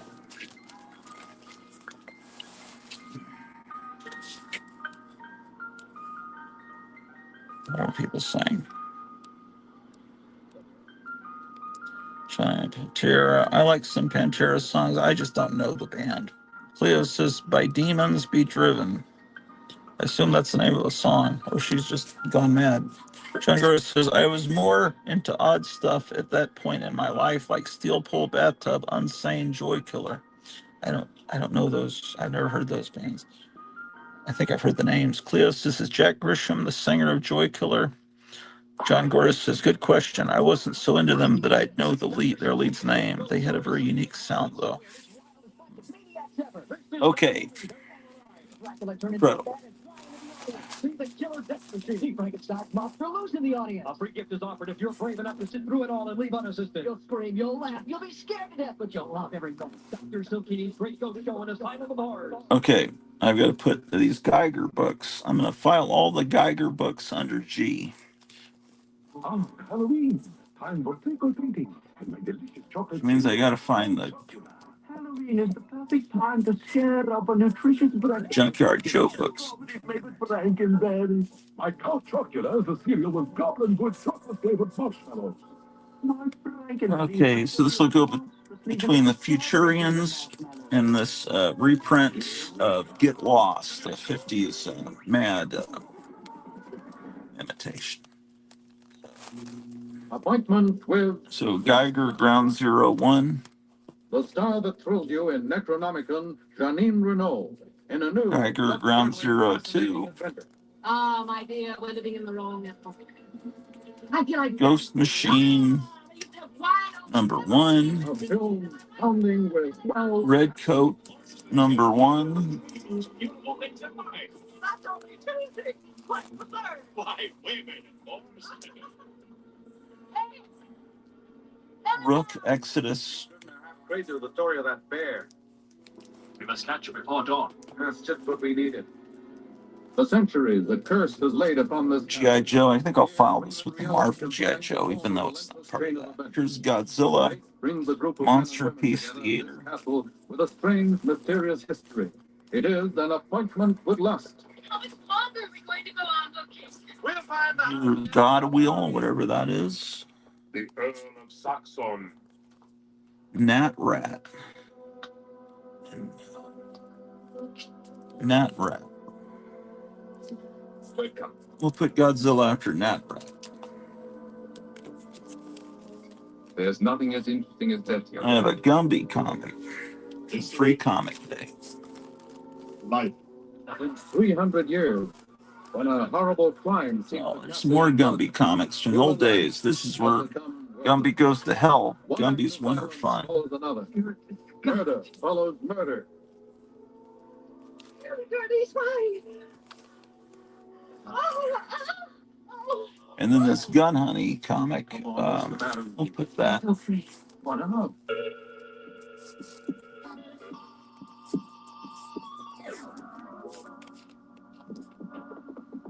Gumby the Gun Honey. I'm having to pull some Giant Quest comics out of this box to make room.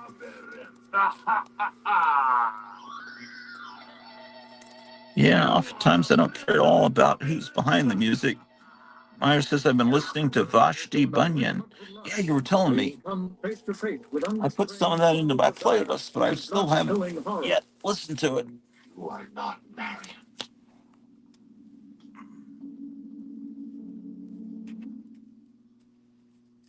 Mary. Oh, there's some more. These Toxic Avenger books. Yeah.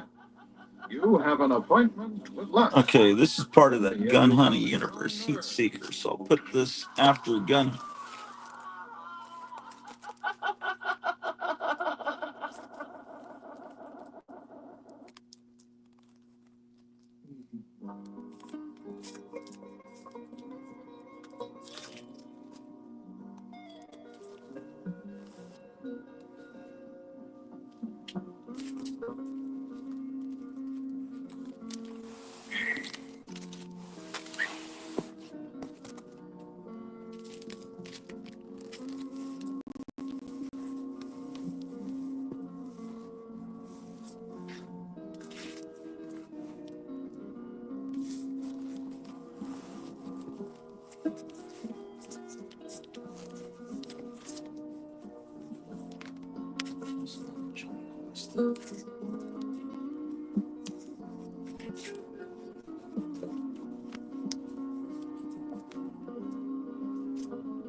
Pauline says, "Oh my gosh, I watched the Junkies Christmas. I love it. The Sad Life of a Junkie. It actually made me cry."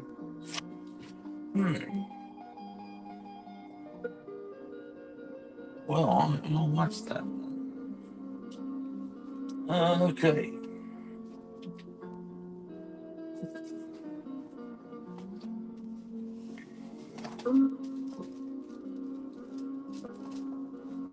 Oh, this is the first box. Comics.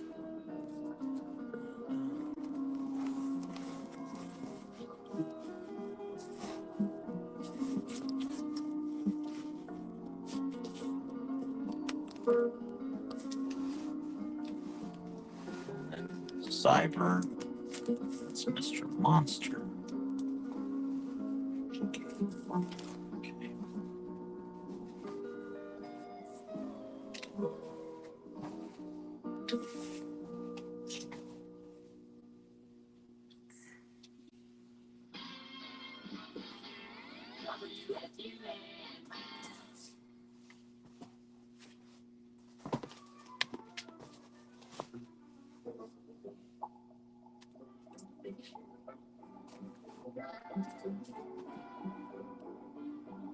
Myers says, "Yes, it's great. It also made me cry at the end when they were preparing to have dinner. Glad you enjoyed it." Yes, indeed.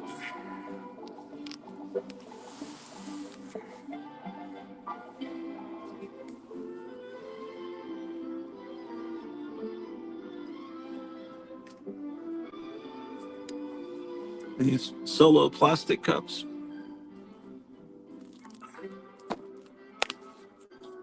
found these in a closet. They were going to be thrown away at work years ago, right? So they're going to be used in a science classroom, right? So this box had sat there in, for decades, since obviously 70s, before they have UPC codes, right? So, oh no, there's a UPC code. So this is, it can't be much more recent than about 1977, right? But inside are more recent. Someone had put more recent cups into it. Oh man, these aren't what I thought. Where did I put those cups? Oh, this sucks. These are these are. This was 91 cents. Somewhere I've got. Where are they? Then is the question. It was filled with Empire Strikes Back cups. Where the hell? I thought they were still in this box.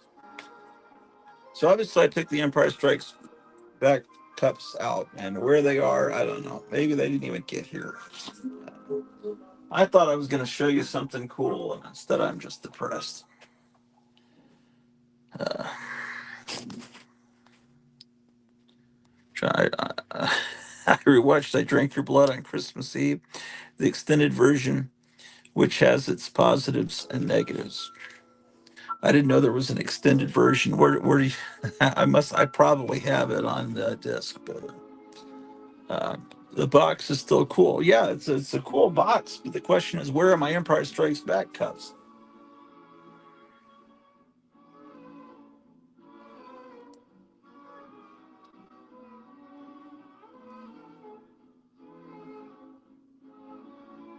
I, there's no way of telling. I don't know. Who cares? Who cares? Um,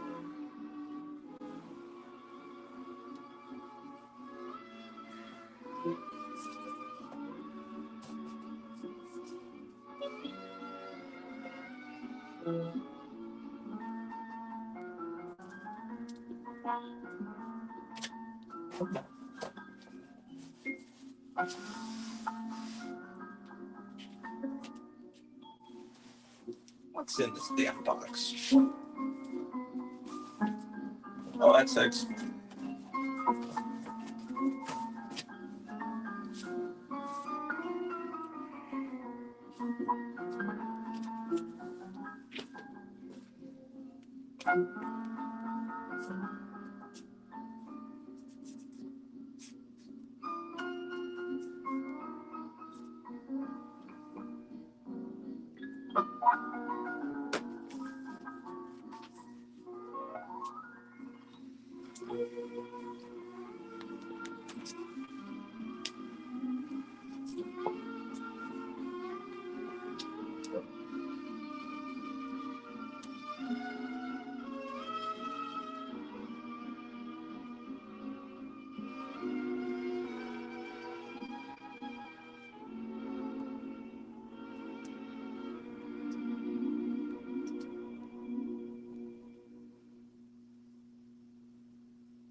I can't find my tape.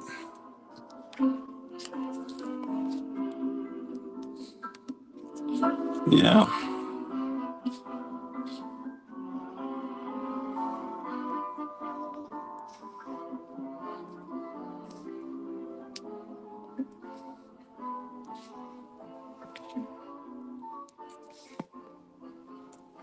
Oh, here we go.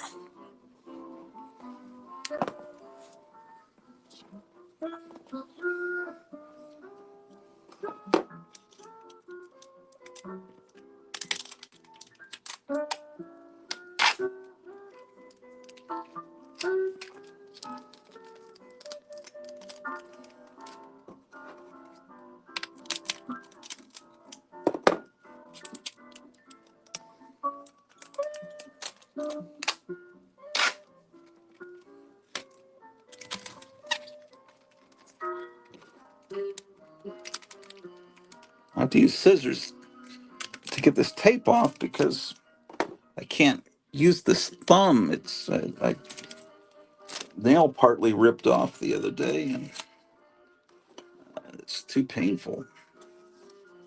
I'm doing something important here. This box says it's one thing that it isn't, so I have to cover up that mistake.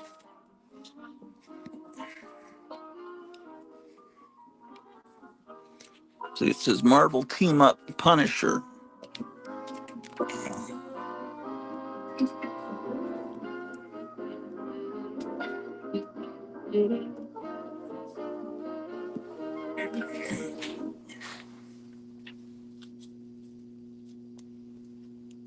Damn it.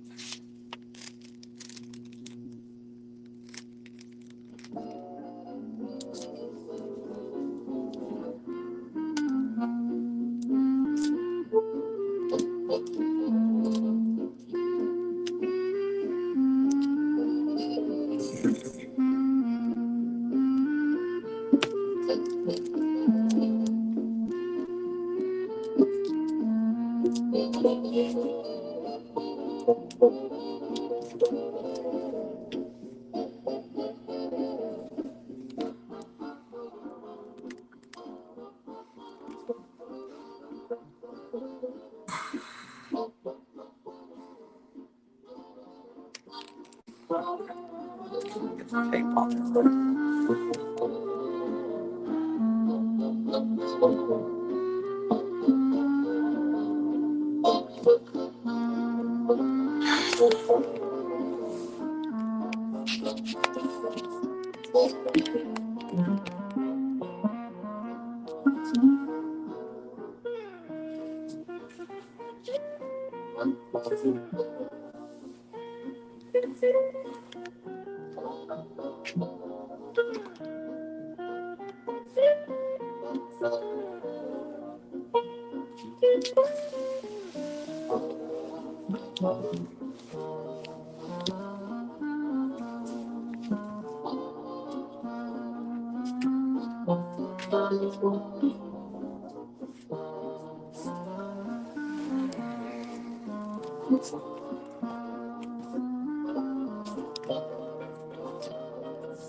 Oh, here's the Junkyard Joe stuff I need to pull out.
Motherfucker. God damn this.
Their kids will look like toothbrushes.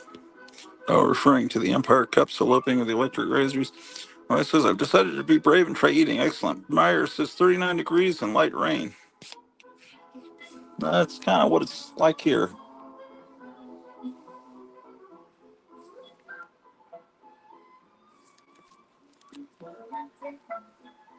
Oh, here we go. G.I. Joe Marvel Comics.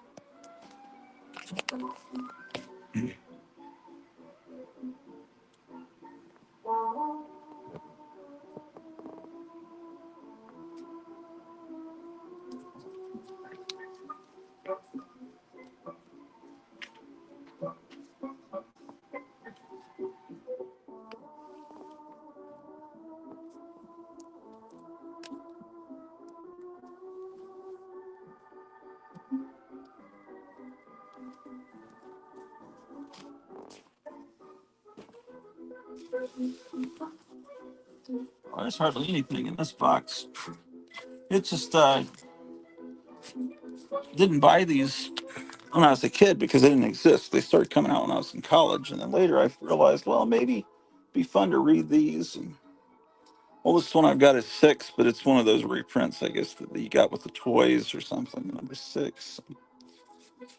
Uh, Here's another fake 8, a fake 11,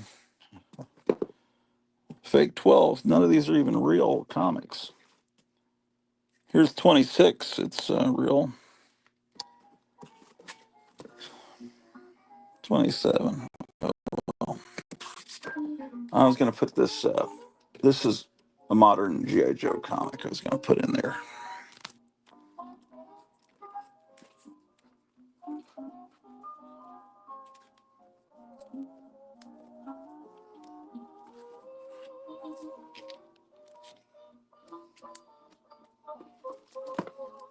I guess this is it's based on a movie. There's some extra room in this box, so I'm going to fill it with some of these boards.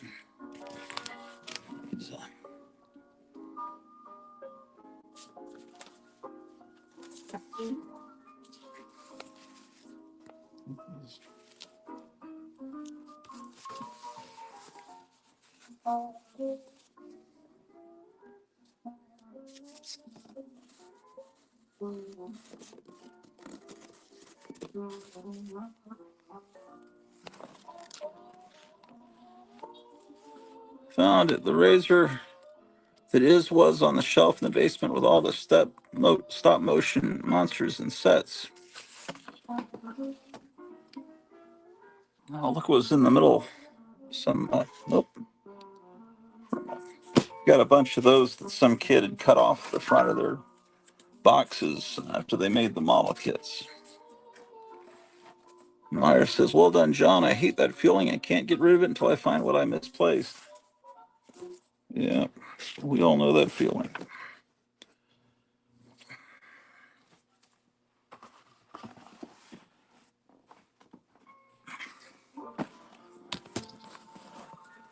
I've got to find the Charlton Comics boxes.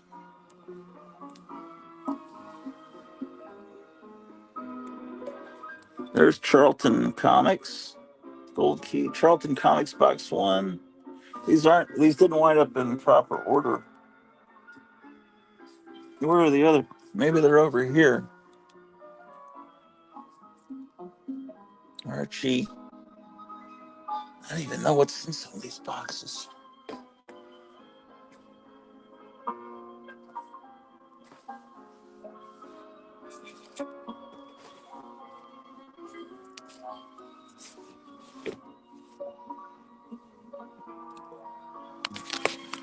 I think I must have at least 4 boxes of Charlton.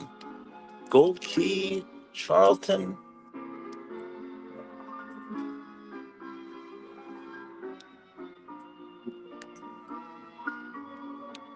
I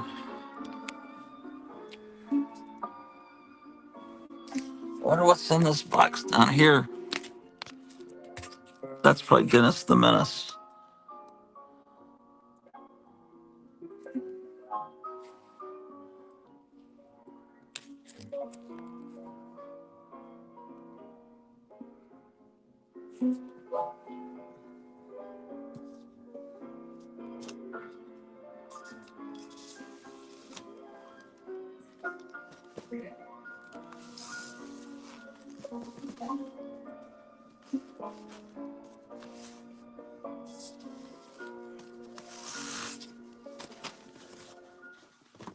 Let's just start with Charlton Box 1. John Goris says, heard they're remaking Return of the Living Dead. Sounds awful. Talk about bad ideas. Yeah. Yeah, that'll be terrible.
John Goris says, sweet. My stickers made it to the White Box Gallery. Yeah.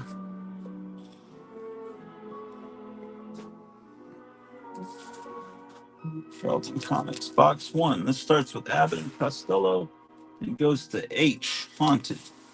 Okay, good.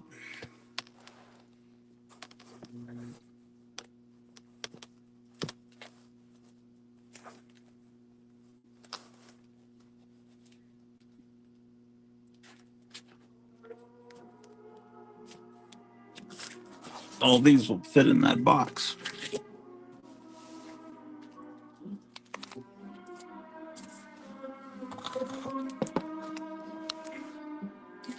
So,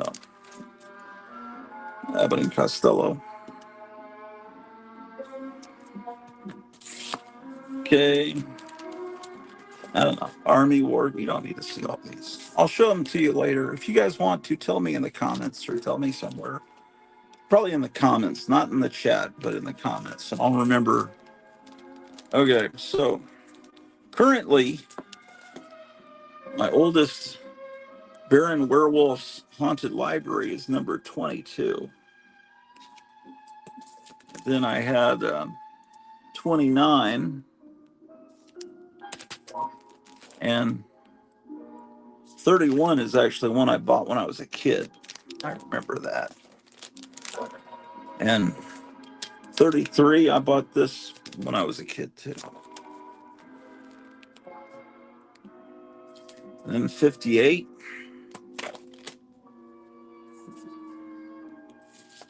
I have 60. And then it goes to Battlefield Action. Okay, so recently I've acquired 35. Let's open these up and look at them.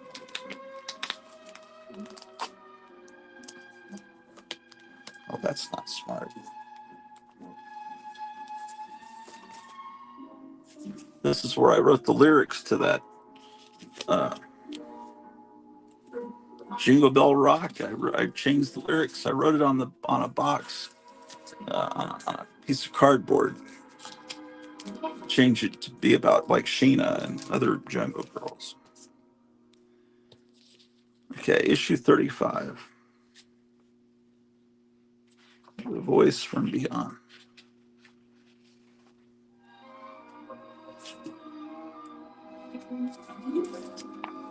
You ever seen a copy of Grit, the newspaper they used to want kids to sell? I've actually seen what it looks like. It's kind of like halfway newspaper, halfway Reader's Digest. Starsky and Hutch t-shirts. So that dates this 35 cents, a little bit late for Starsky and Hutch. I would think Starsky and Hutch would be more the 25-cent era. Wow, who is this incredible artist? Look at it. So Charlton could really, you could wind up with amazing art in Charlton, and you could wind up with really shitty art in Charlton. It just depends.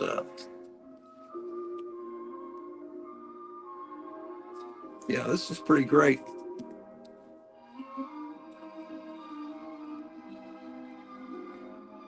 Sometimes the printing would be pretty bad. Like, look at the old guy's hair there.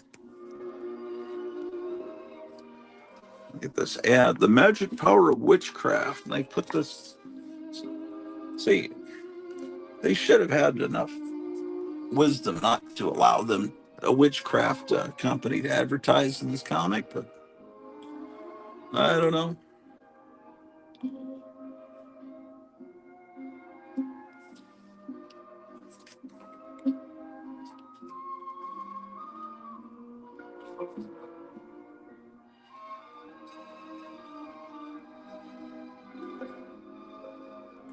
Joe State, the E-Man guy.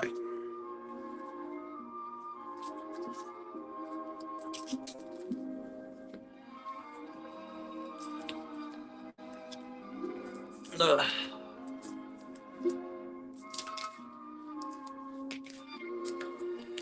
35. So where does that fall in what I already have? 29, 31, 33. Now I have 35 in there. There's my new copy of 39 that I just got recently in the last order from Gotham City Comics, Mesa, Arizona. I don't think he's awake yet. He's working today. Uh, Gotham City Comics hasn't been open since, well, they were open Christmas Eve. So today's the day that people will have, in theory, people will have Christmas money. So he might be pretty busy, hopefully, today. John Gores, Meyer Grimblett, that Junkie's Christmas. That the one where the dope fiend finds severed limbs in the suitcase? I remember reading that.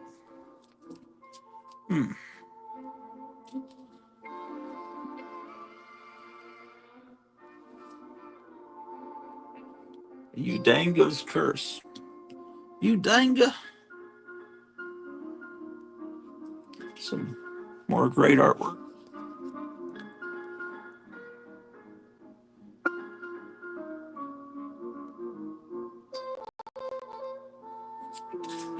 Look at this.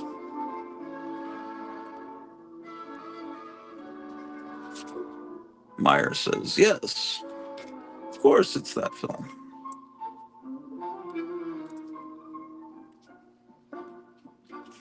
Some wonderful Steve Ditko. Oh, some spider webs and Steve Ditko.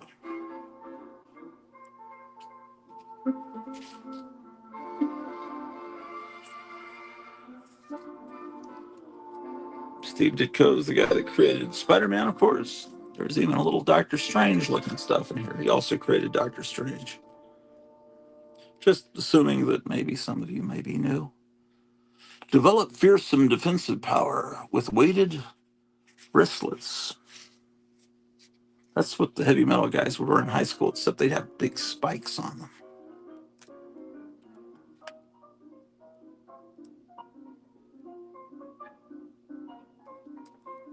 The posters you could get 70s.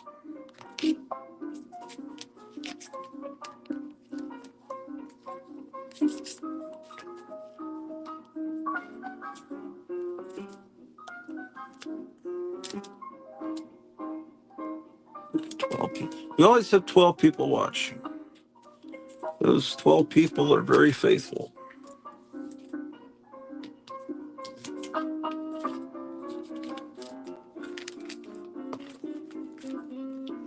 Oh, now I have the next issue, issue 40.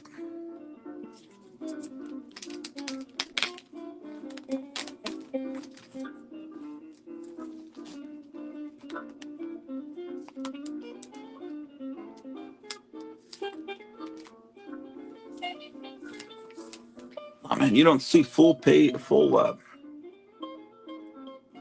know, Sea Monkeys ads that big very often. That's great.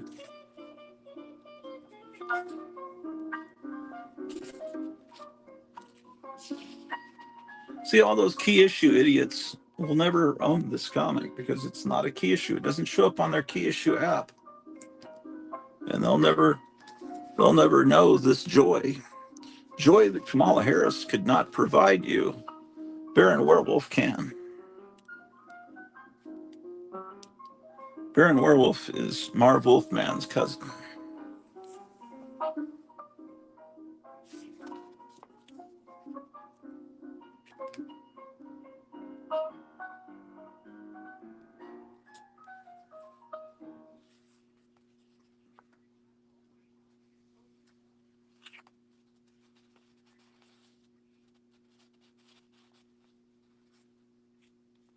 More Ditko art. See, Ditko would rather. Well, that's broken. Ditko would rather work for a company that paid peanuts than for the big companies, because it's just an issue of pride with him. He wanted creative freedom. He didn't want, there are a lot of reasons he left doing Spider-Man, but and Doctor Strange. But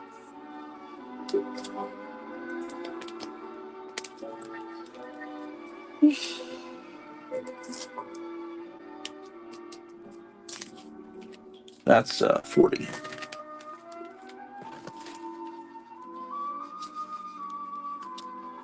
There's 45.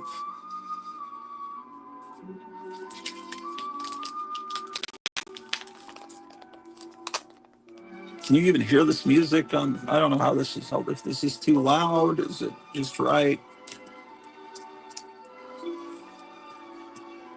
I've discovered there's an edit, but not edit. There's a pause button on when you record videos on YouTube. I mean, on my iPhone, and it never. I swear it was never there before. I would have seen it. I think when my phone last updated, they added that feature. So that means I'm going to experiment and make a video with lots of edits, the way that the younger generation does it, where they have 4 or 5 edits during one sentence, and that'll be good.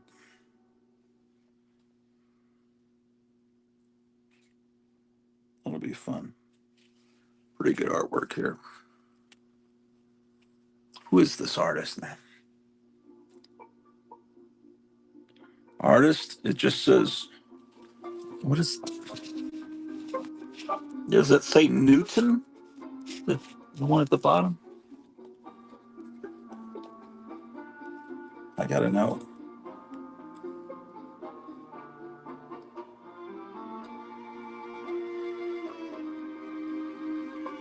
This is that artist that Charlton had that tried real hard to be like Wally Wood.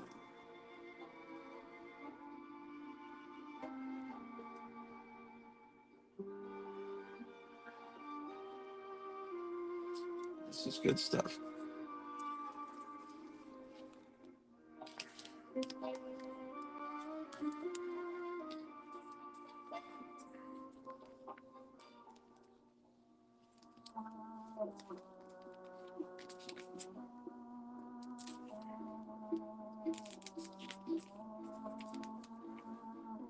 $40, $45. I probably have more copies of Baron Werewolf's Haunted Library than anyone in the entire state. Maybe the entire United States. No, I don't think anybody collects this. They should. Um,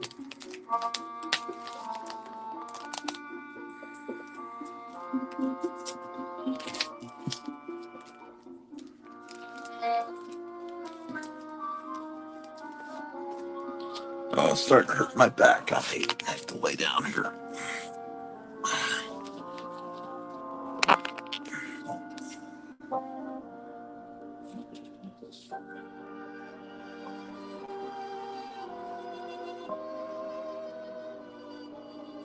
See, the Charlton seems sometimes the pages wouldn't be cut correctly.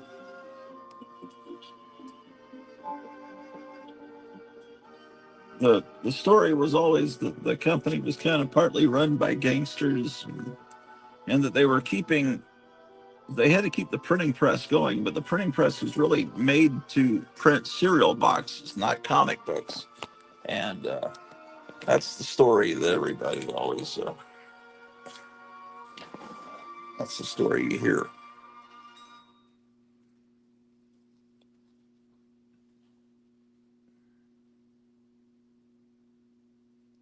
This artist is Nicholas Alasia. Remember Nicholas Alasia. I got to research some of these artists. Actually, I have a whole book on Charlton. I need to get into that book. It'll probably tell me about some of these people. Yeah, see this artist? You can see the Wally Wood influence in his art. Yeah, you clearly know it isn't Wally Wood, but you clearly know it's someone that's studied Wally Wood's art.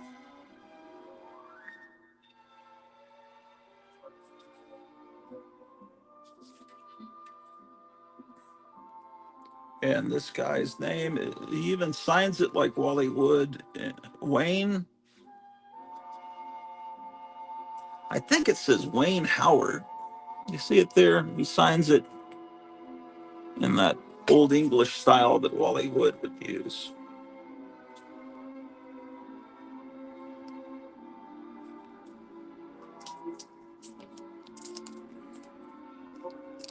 They aren't key issues, man, but they sure are fun.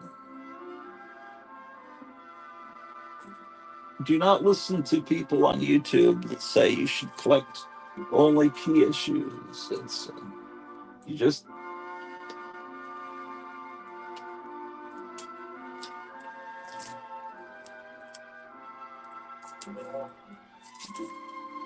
free yourself of the way people tell you to collect.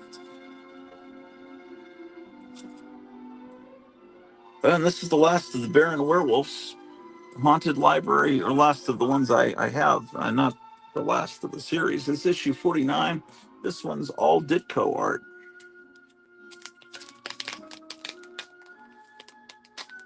Because Charlton and Gold Key became aware that, hold on, they became aware that they had an inventory with artists that are respected by comic collectors. So Gold Key, well, Charlton would put out issues, all John Severin issues of whatever Western comic, and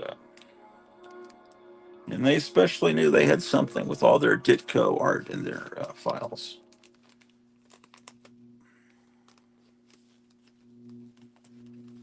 It's like Gold Key realized they had a lot of gold with all the old Carl Barks Uncle Scrooge art. Sometimes the bags are a little too tight. Yeah.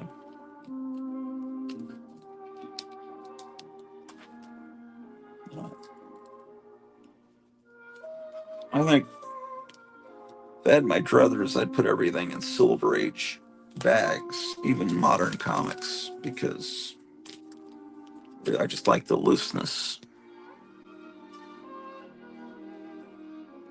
Oh yeah, I was gonna say, oh look, Steve Ditko art, but it's obviously all Ditko art.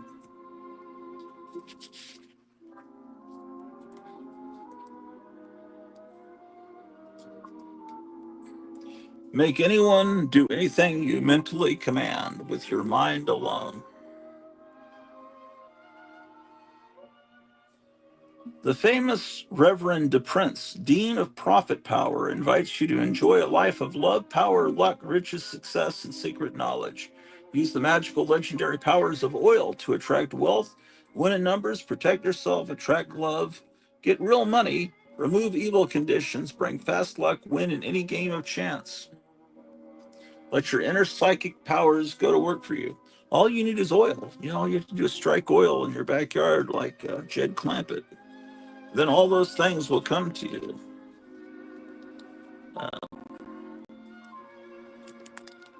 Baron Werewolf, 49.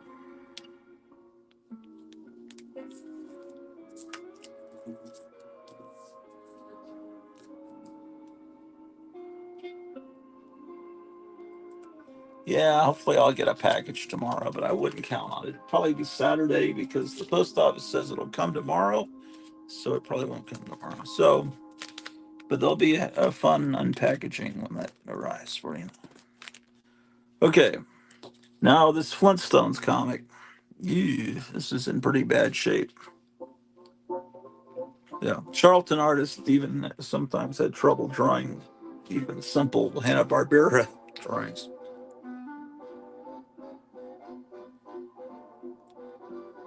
Ride on a flying horse. Reminds me of the artwork in the Mighty Hercules TV cartoon.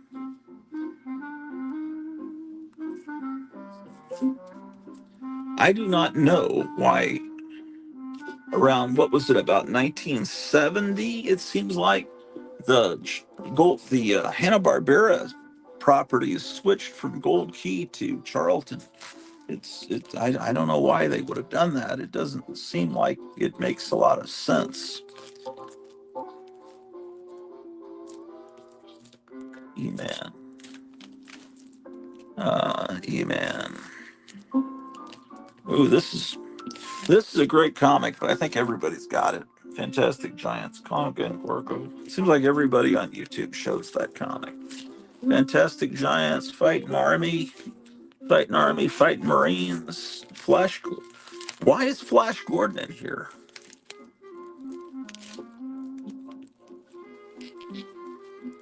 What am I?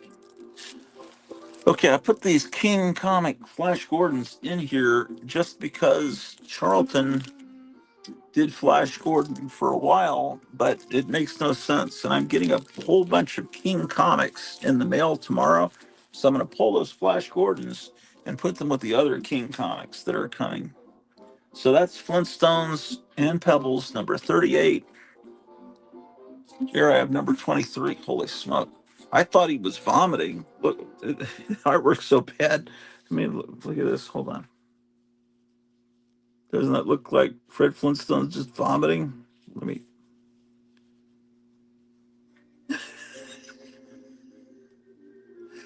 Oh my God. That's number 25. Oh, look, she has curlers. That's a pretty creative idea. Little miniature bones for the curlers. 23. These are all in terrible condition. Here's 22. Why is that after 23? It's the new math. It's the Bill Gates new math. Oh, the cover's completely detached on that one. This one is from my childhood. I bought this when I was a kid. That one is why it's in good shape. Okay, what is this one? 38. Okay, the Flintstones neighbors. So that's not the right title. Okay, then I've got some issues of Ghostly Haunts to put in here. Let's see what I've got already. Now, see, in the 50s, Charlton looked pretty good. It's like a fake Archie comic there.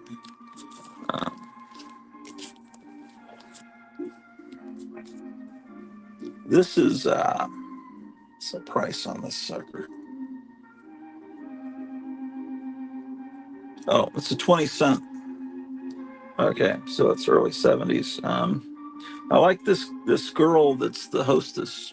She's like this mod witch. Ghostly Haunts. So that's 32. I need to get more Ghostly Haunts issues. Okay, that's 30. These are all out of order. 32. Here's 31. Why are they out of? I must have shown them on some show. 48.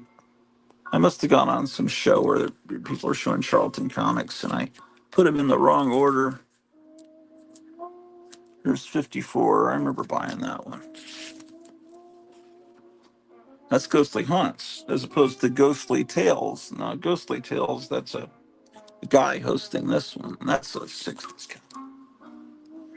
Okay, so the one with that's called Ghostly Haunts is the one with the girl host.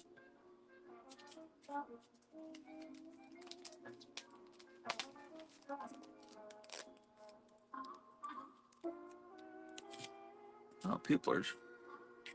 I've been ignoring the comments. Morning off from 16 degrees in Florries, upstate New York, says Friar Tuck. Oh, wow. Robert Presto, Friar, I think we're getting some snow possibly on New Year's Eve. There's a 45% chance. There was some guy on YouTube this morning that says throughout the entire country, January is going to be a lot more snow than usual. As it seems like it's been light up till now. Um,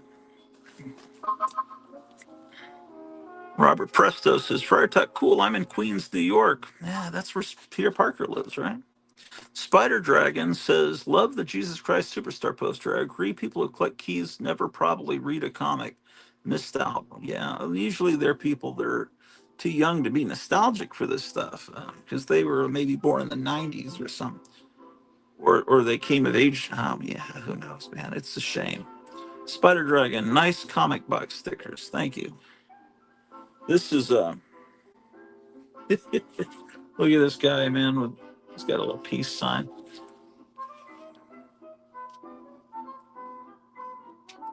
Pat Boyette is the artist. He kind of looks a lot like Steve Ditko in a way. In fact, sometimes you really have to kind of concentrate to determine is that Steve Ditko or Pat Boyette.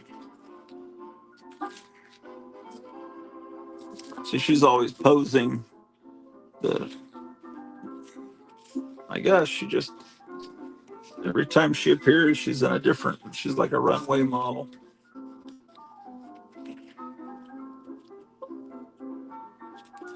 Here she is again.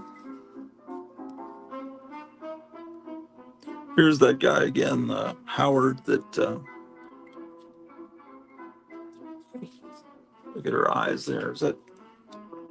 I think she wears glasses.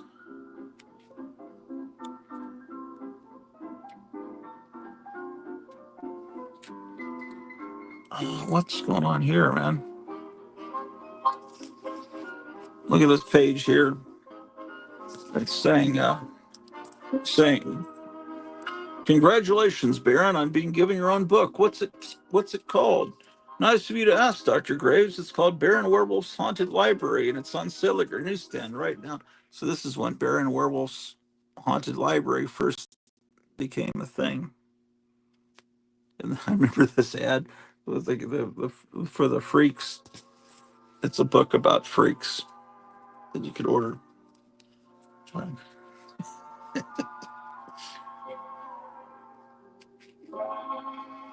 Those were the days, my friend. We thought they'd never end. We thought there'd be freaks ads forever in the comics. This is Joe Vida, Weider. That really it's the W in German is pronounced Vida, Joe Vida. It's a Charles Atlas style ad, but it's not Charles Atlas. The story is a little different. Still the guy on the beach that's getting bullied.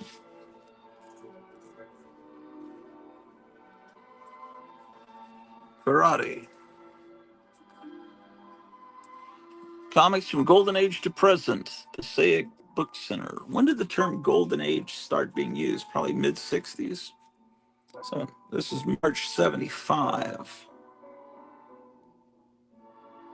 See how much this Pat Boyette, how much it looks like Steve Ditko.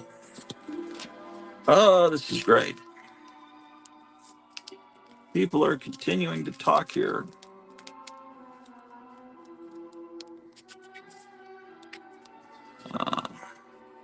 Tech. I'm north of Albany visiting relatives. Eric Brain. I'm off to pick up last week's comics.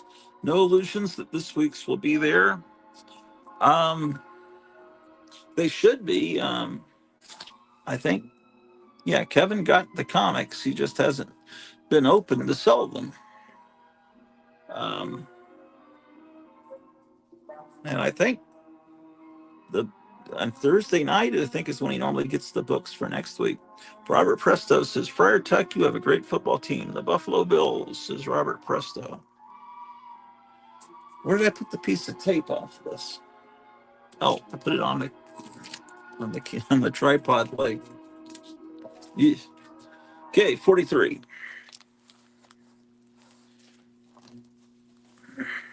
Damn it, man. Damn it, man. Where you coming from? Damn it, man. Ghostly Haunts, 43. That should be the name of the superhero. Damn it, man. Damn it, man. You called?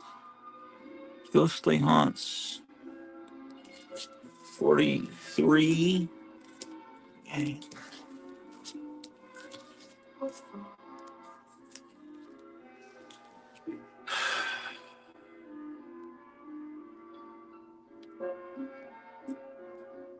I don't know if this is Ghostly Tales number 1 or not. I have no idea.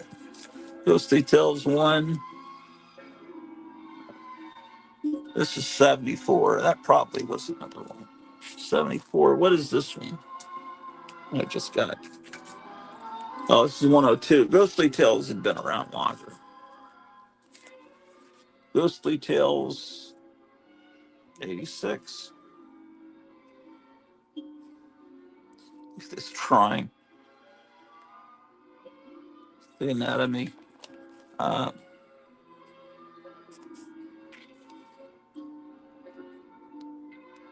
Our shop has been messed up for a month, says Eric Brand. John Gore says, I once took out this book by the medical illustrator Frank Netter on medical anomalies, also known as freaks. When returning it, shit, the library denied having it in their collection. I left it there.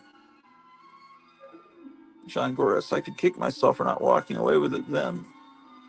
Oh well. 58. Dig this crazy pad, Dad. What? These aren't in order. 74, 86. Maybe they are in order. 88. Oh, that's why. 88, 93, 95, 111. Okay. 111. So this is 102.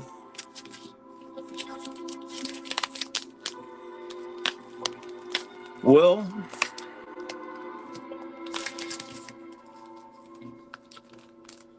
medical anomalies.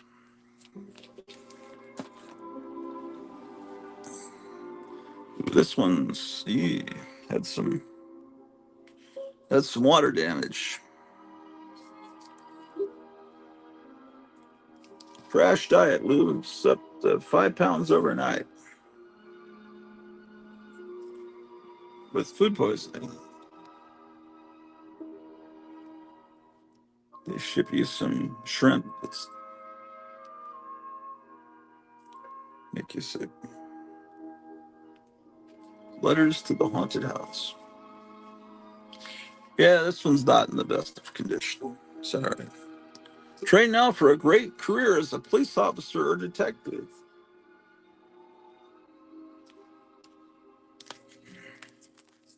102.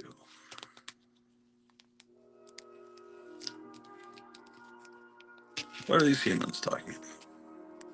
Paulo says hello. And I'm done with Christmas. Even the leftovers only have 1 day left and onwards to New Year's. Oh, we've got a whole bunch of damn. What do we have? A bunch of tamales we haven't pulled out of the freezer. I have to remind my wife of that. Damn, that's making me hungry, man.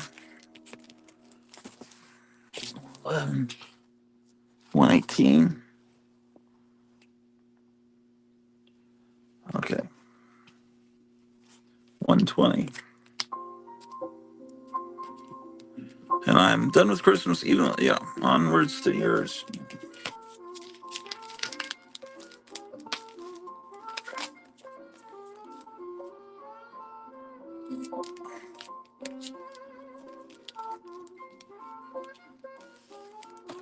I hope the fireworks on New Year's Eve don't hurt all the little bitty spacemen flying over New Jersey. 120. Yeesh. A little bit of stains. It's okay. It's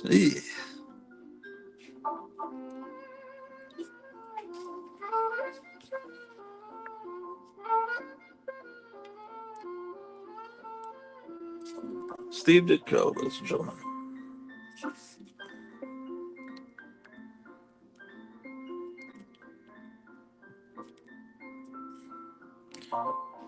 Charlton was never a comic that was a comic company that was really sought after by collectors. So sometimes you're not going to get them in the best of condition.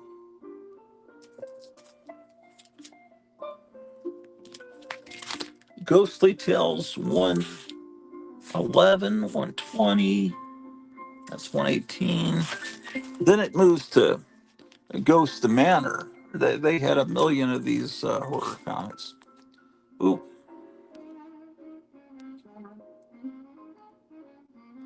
Robert Presto, I found out about your channel from Captain Strangelove many years ago. Oh, cool. Yeah, we need to all say a prayer for him. His wife is fell down some stairs and I think re-injured. Oh, anyway, she's bedridden. He's having to wait on her and do everything for her. And there's someone coming to give her physical therapy in the house and everything. So, yeah, he was talking about that in his last video. Yeah, it's like I saw you had a new episode. So I immediately went, I wanted to be one of the first persons to put, great episode, Merry Christmas. And I put it there, and then I watched the episode, and most of the episode he's talking about all the horrible stuff happening, and I didn't even mention that because I put the comment before I watched the video. I could have said, "I'm so sorry," but instead, just great episode, Merry Christmas. Like that's why you shouldn't put comments down before you watch it. Hopefully, Chris, it'd be just as bad to say, I'm sorry, I put the comment down before I watched it. I just, that's typical kind of shit I would do, man. It's like, great episode. I really enjoyed hearing about all the horrible stuff happening. That's not what I meant to do. That's why people hate me, Matt. It's like, I don't, I act impulsively, I go. Okay, well, that box is done.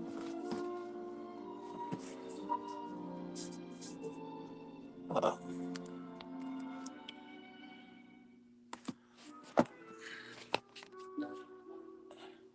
let's get that other Charlton box.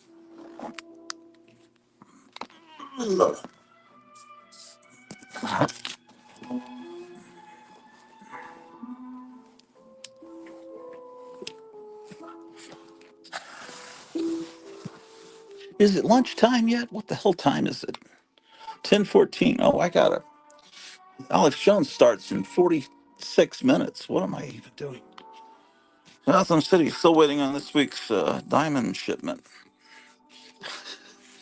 Wouldn't it be great if he was really waiting on a real shipment of diamonds? But he's talking about a distribution company called Diamond. That would be cool if it was like we're Spectre and still waiting on this gold shipment. Still waiting on the diamond shipment. Still waiting on the shipment of uranium. But no, he's not literally talking about diamonds. Where was the other damn box?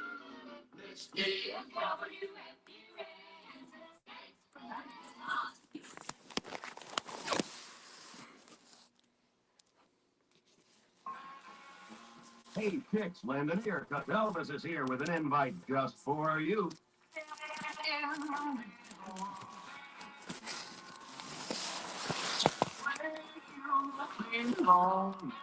It's Elvis Presley in Tickle Me.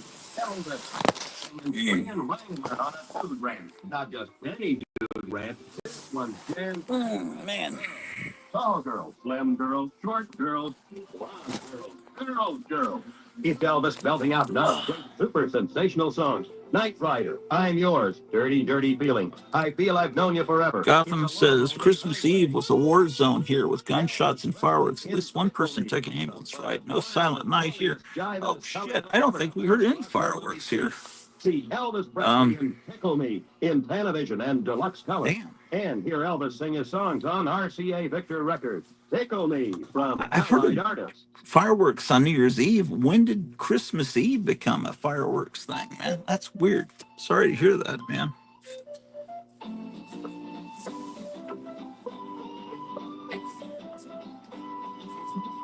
Haunted Love is a gothic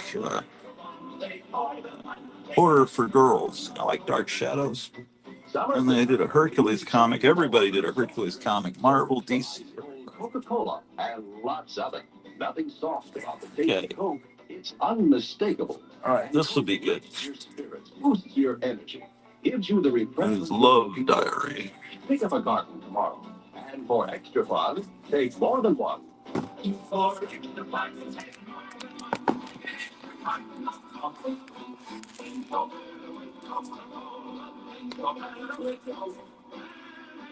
Jack Rosses reminds me of that Weird Al Santa Goes and Saints. Yeah, I don't know that song. Good advice. Take more than one. Wow, look at this issue of Love Diary.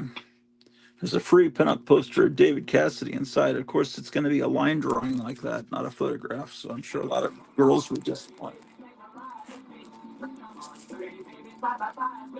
Okay, so I'm trying to put Many Ghosts of Dr. Gray's 55 in.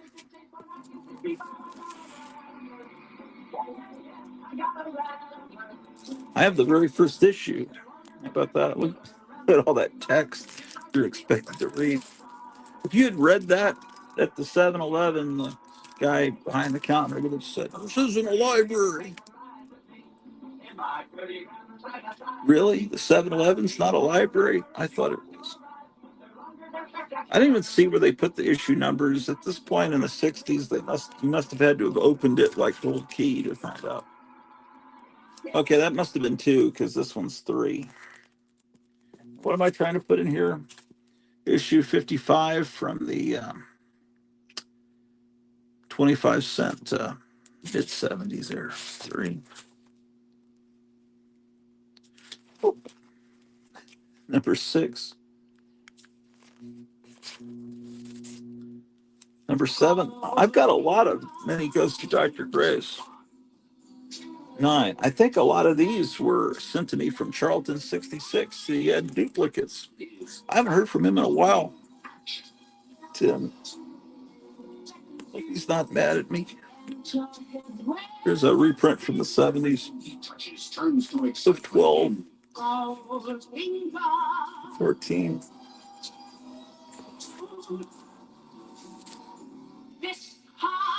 16, See Sean Connery as Agent 007 in Ian Fleming's Goldfinger. 17. 18 is next. Do I have it? Yes. Starring Shirley Eaton, a United Artists release in Technicolor. Okay, let me just flip forward. Ooh, this one I bought when it came out when I was a kid. Number 41. And this one I'm trying to put in is 55. Yeah, this 42. I really like how the logo's written. By the way, that's called a logo. See where it says the Many Ghosts of Dr. Graves? That's not called a trade dress. Trade dress is the Charlton logo here, the price here. That's part of the trade dress. The trade dress is how you can tell that this is a Charlton comic from a distance. Like the trade dress of Coca-Cola is red with a white stripe with cursive lettering, that's the trade dress. That's how you can tell, even if you're in another country, that's a Coke, and it says Coca-Cola or something like that, or something in an alphabet you don't even know. You can tell that's a Coke because the trade dress is familiar. But all these new collectors, they call this the trade dress. And I studied advertising in college, and then no one ever used the term trade dress. I don't recall it ever being used. Hold on, let me see if I can get this to work. I'm trying to get my head to. Never mind. 44, 45, 46. I wonder if I already have 55. I might. 48. I've got a lot of these, man. 49. Oh, then I go to 61. Good. So I do not have duplicates of 55.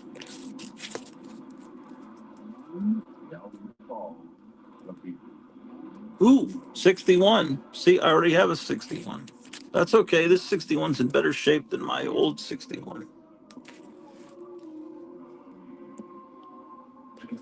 Look at these crazy demons, man. That looks like something out of a John Goris movie. You know, demons getting all blowed up. Kaboom.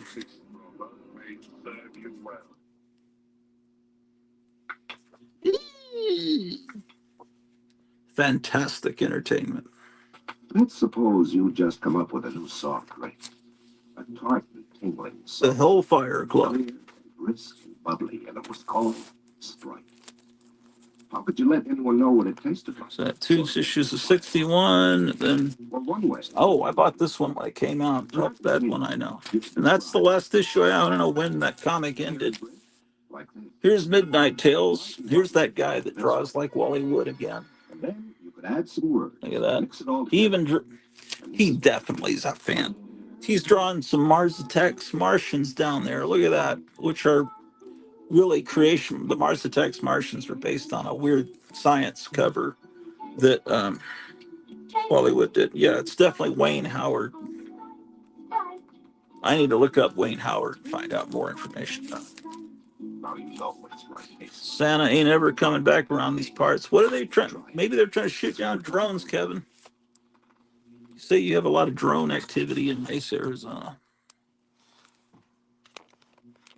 At the edge of the universe, 400 men and women are probing the immeasurable blackness of space.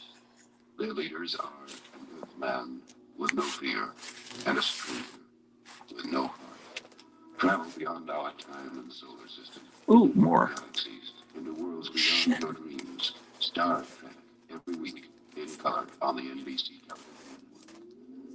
I have more Charlton Comics, but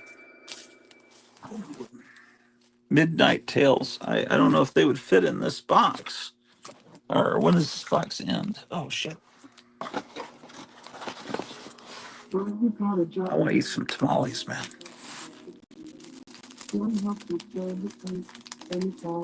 World of Wheels. What? Do I only have 2 boxes of Charlton? Maybe Charlton doesn't have many titles that start with the end of the alphabet. Look at the Soap Opera Love. That cover might have been a little questionable. Space, yeah, I think that all these will go in here. So Many Ghosts of Dr. Graves. So that was Midnight Tales number 1. And the one I need to file in here is Midnight Tales number 16. Here's number 12. It's a Modern Comics was a reprint. They were reprints of old Charlton Comics done in around 1977, I think, maybe 78. I don't remember. It's 12. That's monster.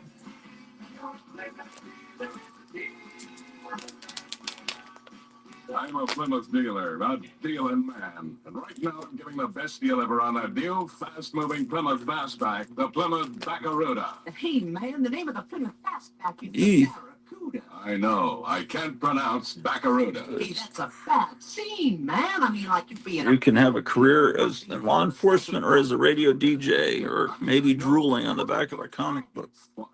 Hey, back. Back. Rah, rah, coo, coo, da, da. That's it, man. Now put it all together. Baba, rah, rah, cuckoo, da, da. Baba, rah, cuckoo, da-da. Yeah. Still not right, is it? Well, it ain't Barracuda, man. But I think we got a hit record.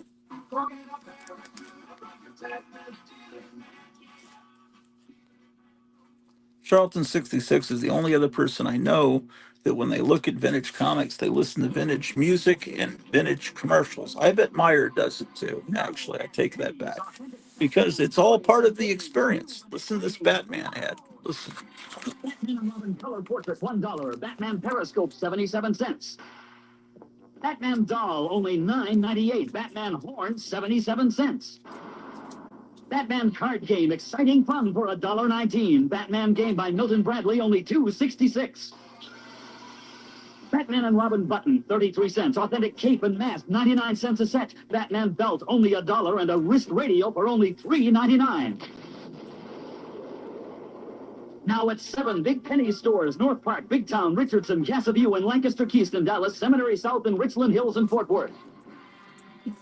Be the first to get one of these new toys with free trading cards and That's Seminary South Mall in Fort Worth. Two girls, like in 1972, disappeared at that mall and were never found ever. And that was kind of the beginning of the end for that mall. I went there a few times. Then the mall, they changed up the mall, and because that part of town it was primarily Hispanic and Spanish speaking, so they by the 80s or 90s definitely, and then it was called Fiesta Mall or something like that. Okay, so Monster Hunters. The remarkable Corvair, America's only rear. Right now, all I have of Monster Hunters are this reprint of issue 2. And this one I got when I was a kid, issue 7. I guess it should be bagged and boarded. I'm aware of that. Issue 12 and issue 15. But now I have issue 8 with this fantastic cover. I can't get over how great that cover is. To the Magic Meadow, partake in the spectacular gathering of the Fantasy Fair. Have adventure in color, light, and sound. The beautiful music of over 20 outstanding groups. The Jefferson Airplane, Doors, Grassroots, Country Joe and the Fish, BFP Blues Band, The Mothers, Solid Snake, New Delhi River Band, Hand Heat, Morning Glory. Did Grace Slick pass away, or is she still around? I can't remember.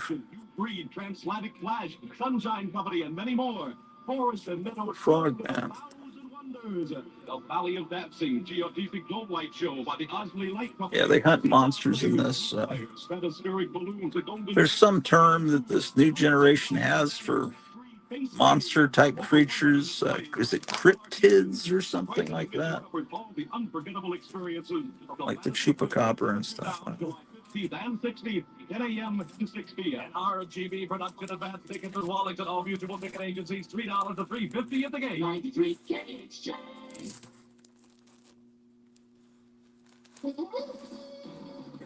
Wonders what's happening everywhere. Lean the scene. You find the Okay, number 10. When this symbol came along, that was kind of like the beginning of the end for comic books, because they just were never as cool looking after that. Once they just look so much like a product, you know. cool, lightweight.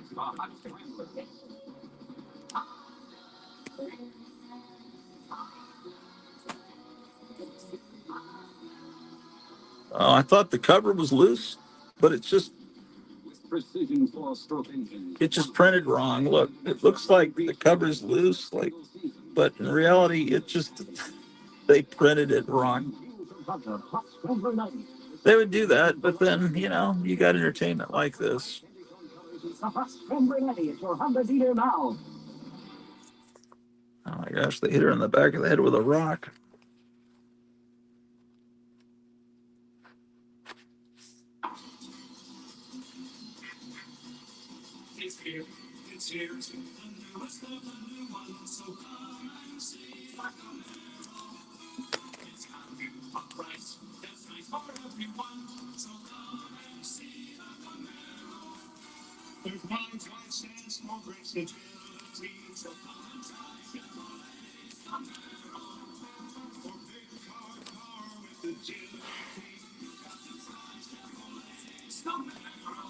Monster Hunters 10.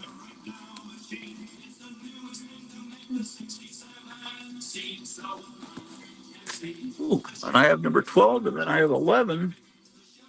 Maybe I'm getting close to having a full run of Monster Hunters. But which numbers are the key issues is the question.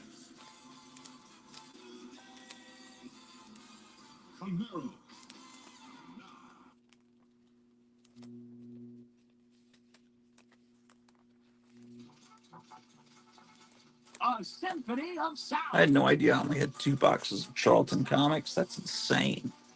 I would have told you I had 4 boxes. I guess I'm thinking of Gold Key. Columbia's of Cabbages and King.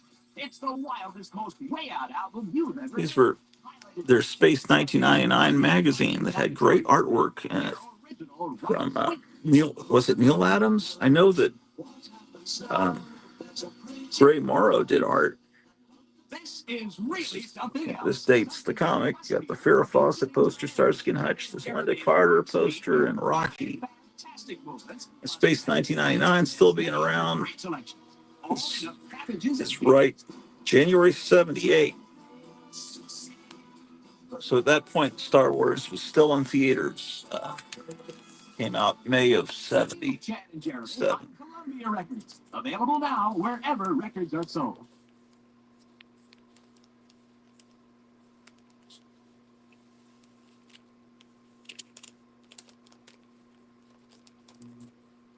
Mel Brooks, the producers, a hit song that's sweeping the country. Okay, this is 11. Monster Hunters 11. 8, 10, 11. And my last Monster Hunters 13. Oh my gosh, I'm going to get a copyright claim for this commercial probably. A gay romp with Adolf and Eva at Berchtesgaden. Okay, this is The producers, the most exciting and perhaps dangerous album ever. 100% genuine natural diamonds. Only $5.95. That sounds completely legitimate, doesn't it?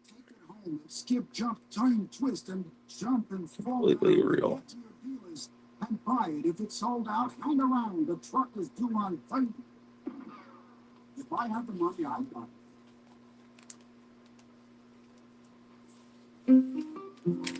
The man with the wild view 67 Sports Barracuda has a lot going for him. Monster Hunters 13. He's got a car with the irresistible look. The irresistible feel. Is it 11 yet? Man, I don't want to miss Alex Jones. 1033. Okay, here's the Phantom 63. Barracuda has plenty of field muscle to back it up. Wild attraction number 2. Barracuda Hardtop, America's lowest price sports car. Here's a reprint of the first issue of The Peacemaker from Modern Comics from 77. And here's a reprint of the second issue. Peacemaker started as a Charlton hero. Here's a real piece. Let's see how different they look. Really, the only difference Palisades has the right, Palisades there, huh? And the price also. Shows and dancing are free, shows and parking so cheap. Come on over. Palisades, no cozy, cozy, and dime, buy some most Palisades amusement park. Here's a real copy of Peacemaker number 5. Don't expect it to be like the TV show. Phantom. Phantom. Okay, I only have one other Charlton Phantom, and it's 72. They may have continued with the numbering from Gold Key. Gold Key was doing Phantom, and then Charlton, and then I think Phantom was done by King itself. This is a show I've never seen called Primus. But you find these comics a lot for this TV because we were living in Germany when this was on the air, so it was supposed to be a good show. I guess it's like a sea hunt kind of show. I don't know if I think he's like an Aquaman. It might be kind of like Man from Atlantis or Aquaman. Desperate men are eager to kill Primus, first man of the sea for the treasure of ancient kings. Anyway, maybe there's some episodes of Primus on YouTube. I could check it out. This is an older Charlton that was sent to me from Charlton 66. And it doesn't have a number. Strange suspense stories. Look at the weird font there.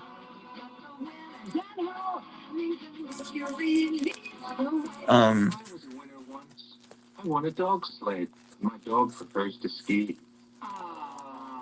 We have had all Space War. Oh, strange suspense stories. Number 8. Maybe it's not as old as that. This is a 12-cent comic. I was thinking that was a 50s comic, but it's just, this could be like Kennedy era or, Beatles, beginning of the Beatles era, 64. Because issue 8's still a 12-cent book.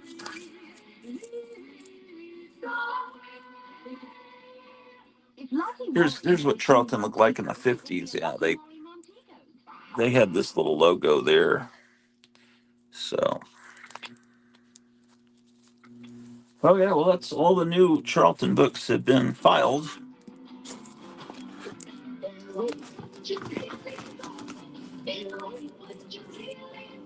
Don't guess. Here's the car that you want. For a car that says that Buick is the one you find that's on your mind. It's on your mind. We decided to take a 1969 Buick Skylark Custom Sport Coupe and make it Hard to turn lamps on and off. Your thumb messed up. and special savings. A vinyl top, white walls, a remote control outside mirror. Now you add it all up and just try to resist. Resistance, goodbye. Buick is the one you find that's on your mind. I don't know how interesting it is to watch me file comics, but that's what you get, man. Those of you who've been wanting a comic book centric episode, you finally got one. He's about to discover our 2 for a $1 sale. Well, you buy a taco for $1 and we give you a free. It's upside down. Here's your taco and your pizza. I get next week's DC today, but there's no good books. Are you sure there's no facsimiles? And That was Taco Bell cash register. It's a nice drink. You ate the cash register.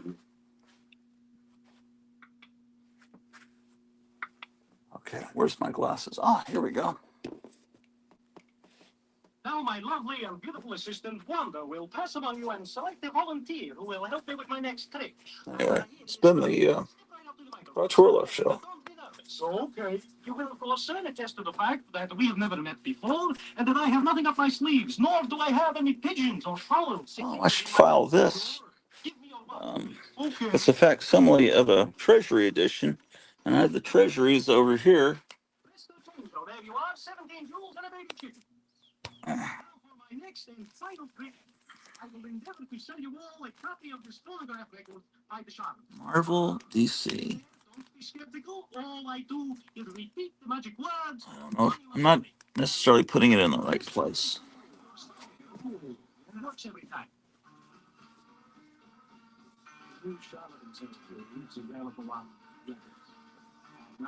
I've got a beat up copy of this one, Fortress of Solitude. I'll put that in here too.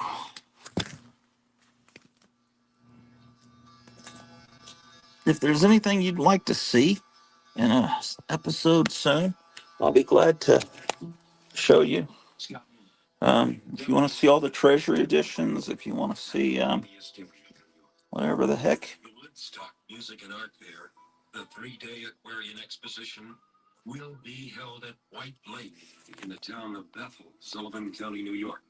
And on Friday, August 15th, you will hear and see Joan Baez, Arlo Guthrie, Tim Harden, Richie Havens, Incredible String Band, Ravi Shankar, Sweetwater.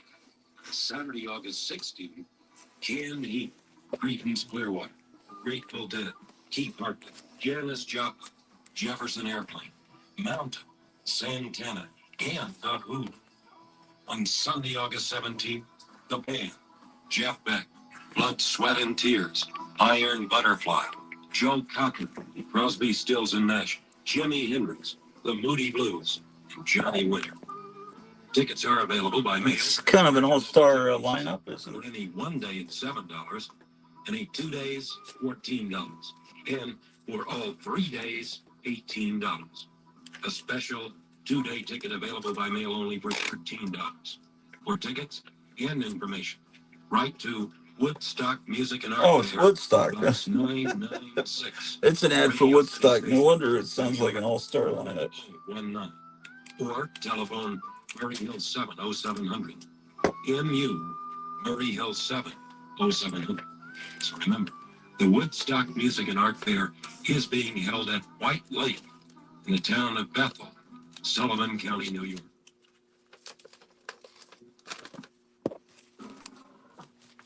You're looking at a 187-ton log train, and we're about to pull it with our The civil defense sign.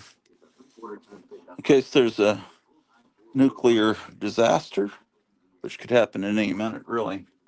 We'll put this here on this door, right?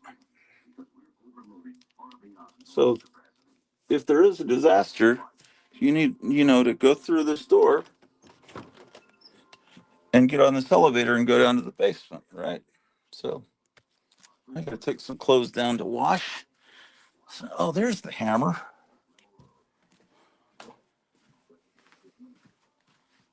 was looking for the hammer, man.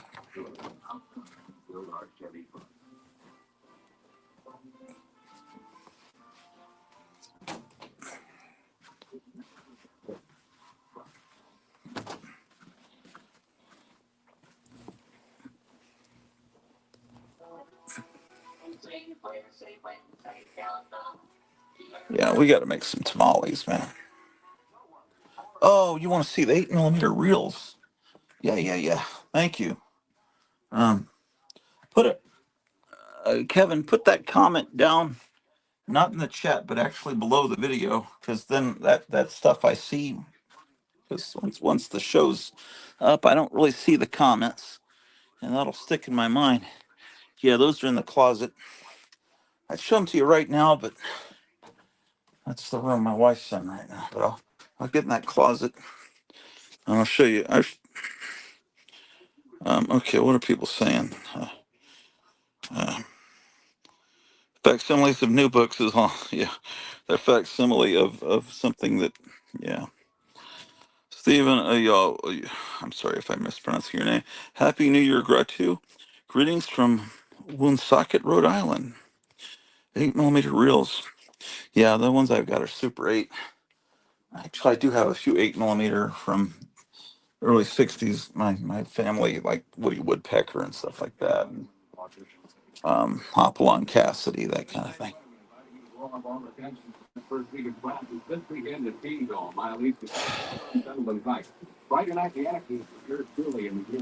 That's the humidifier, but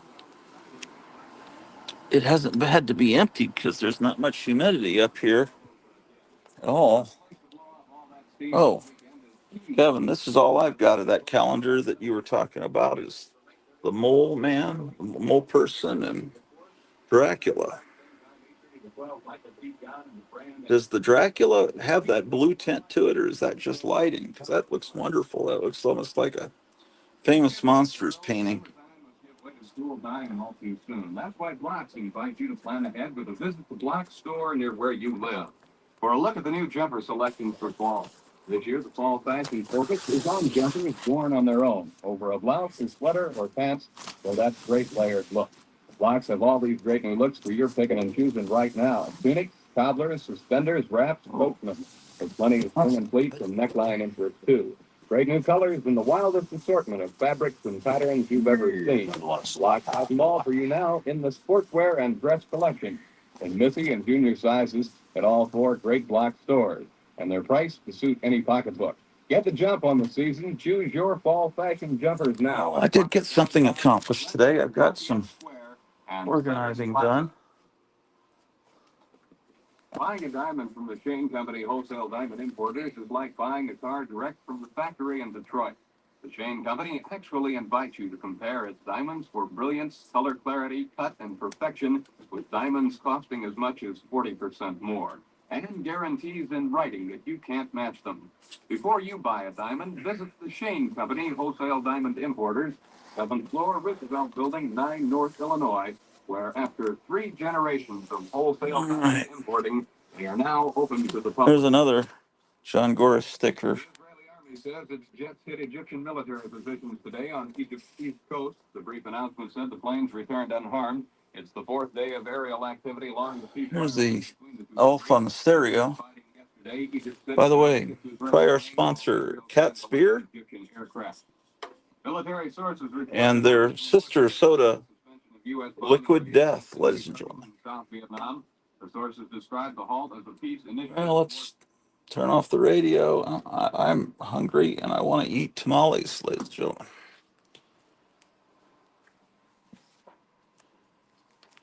See, I even printed this big so I can put it over something like that or something that needs to be covered. Let's see, where can I might fit better on a magazine box. This old Fangoria box kind of ugly. This might, if I cut it, it might look good there. Here. That's something I'll work on in the next video. The next video is going to be a can video, and I don't know when I'll do the next live one. I think I've got like 2 scheduled today later, but I don't think that's going to happen. I'll be on when I can.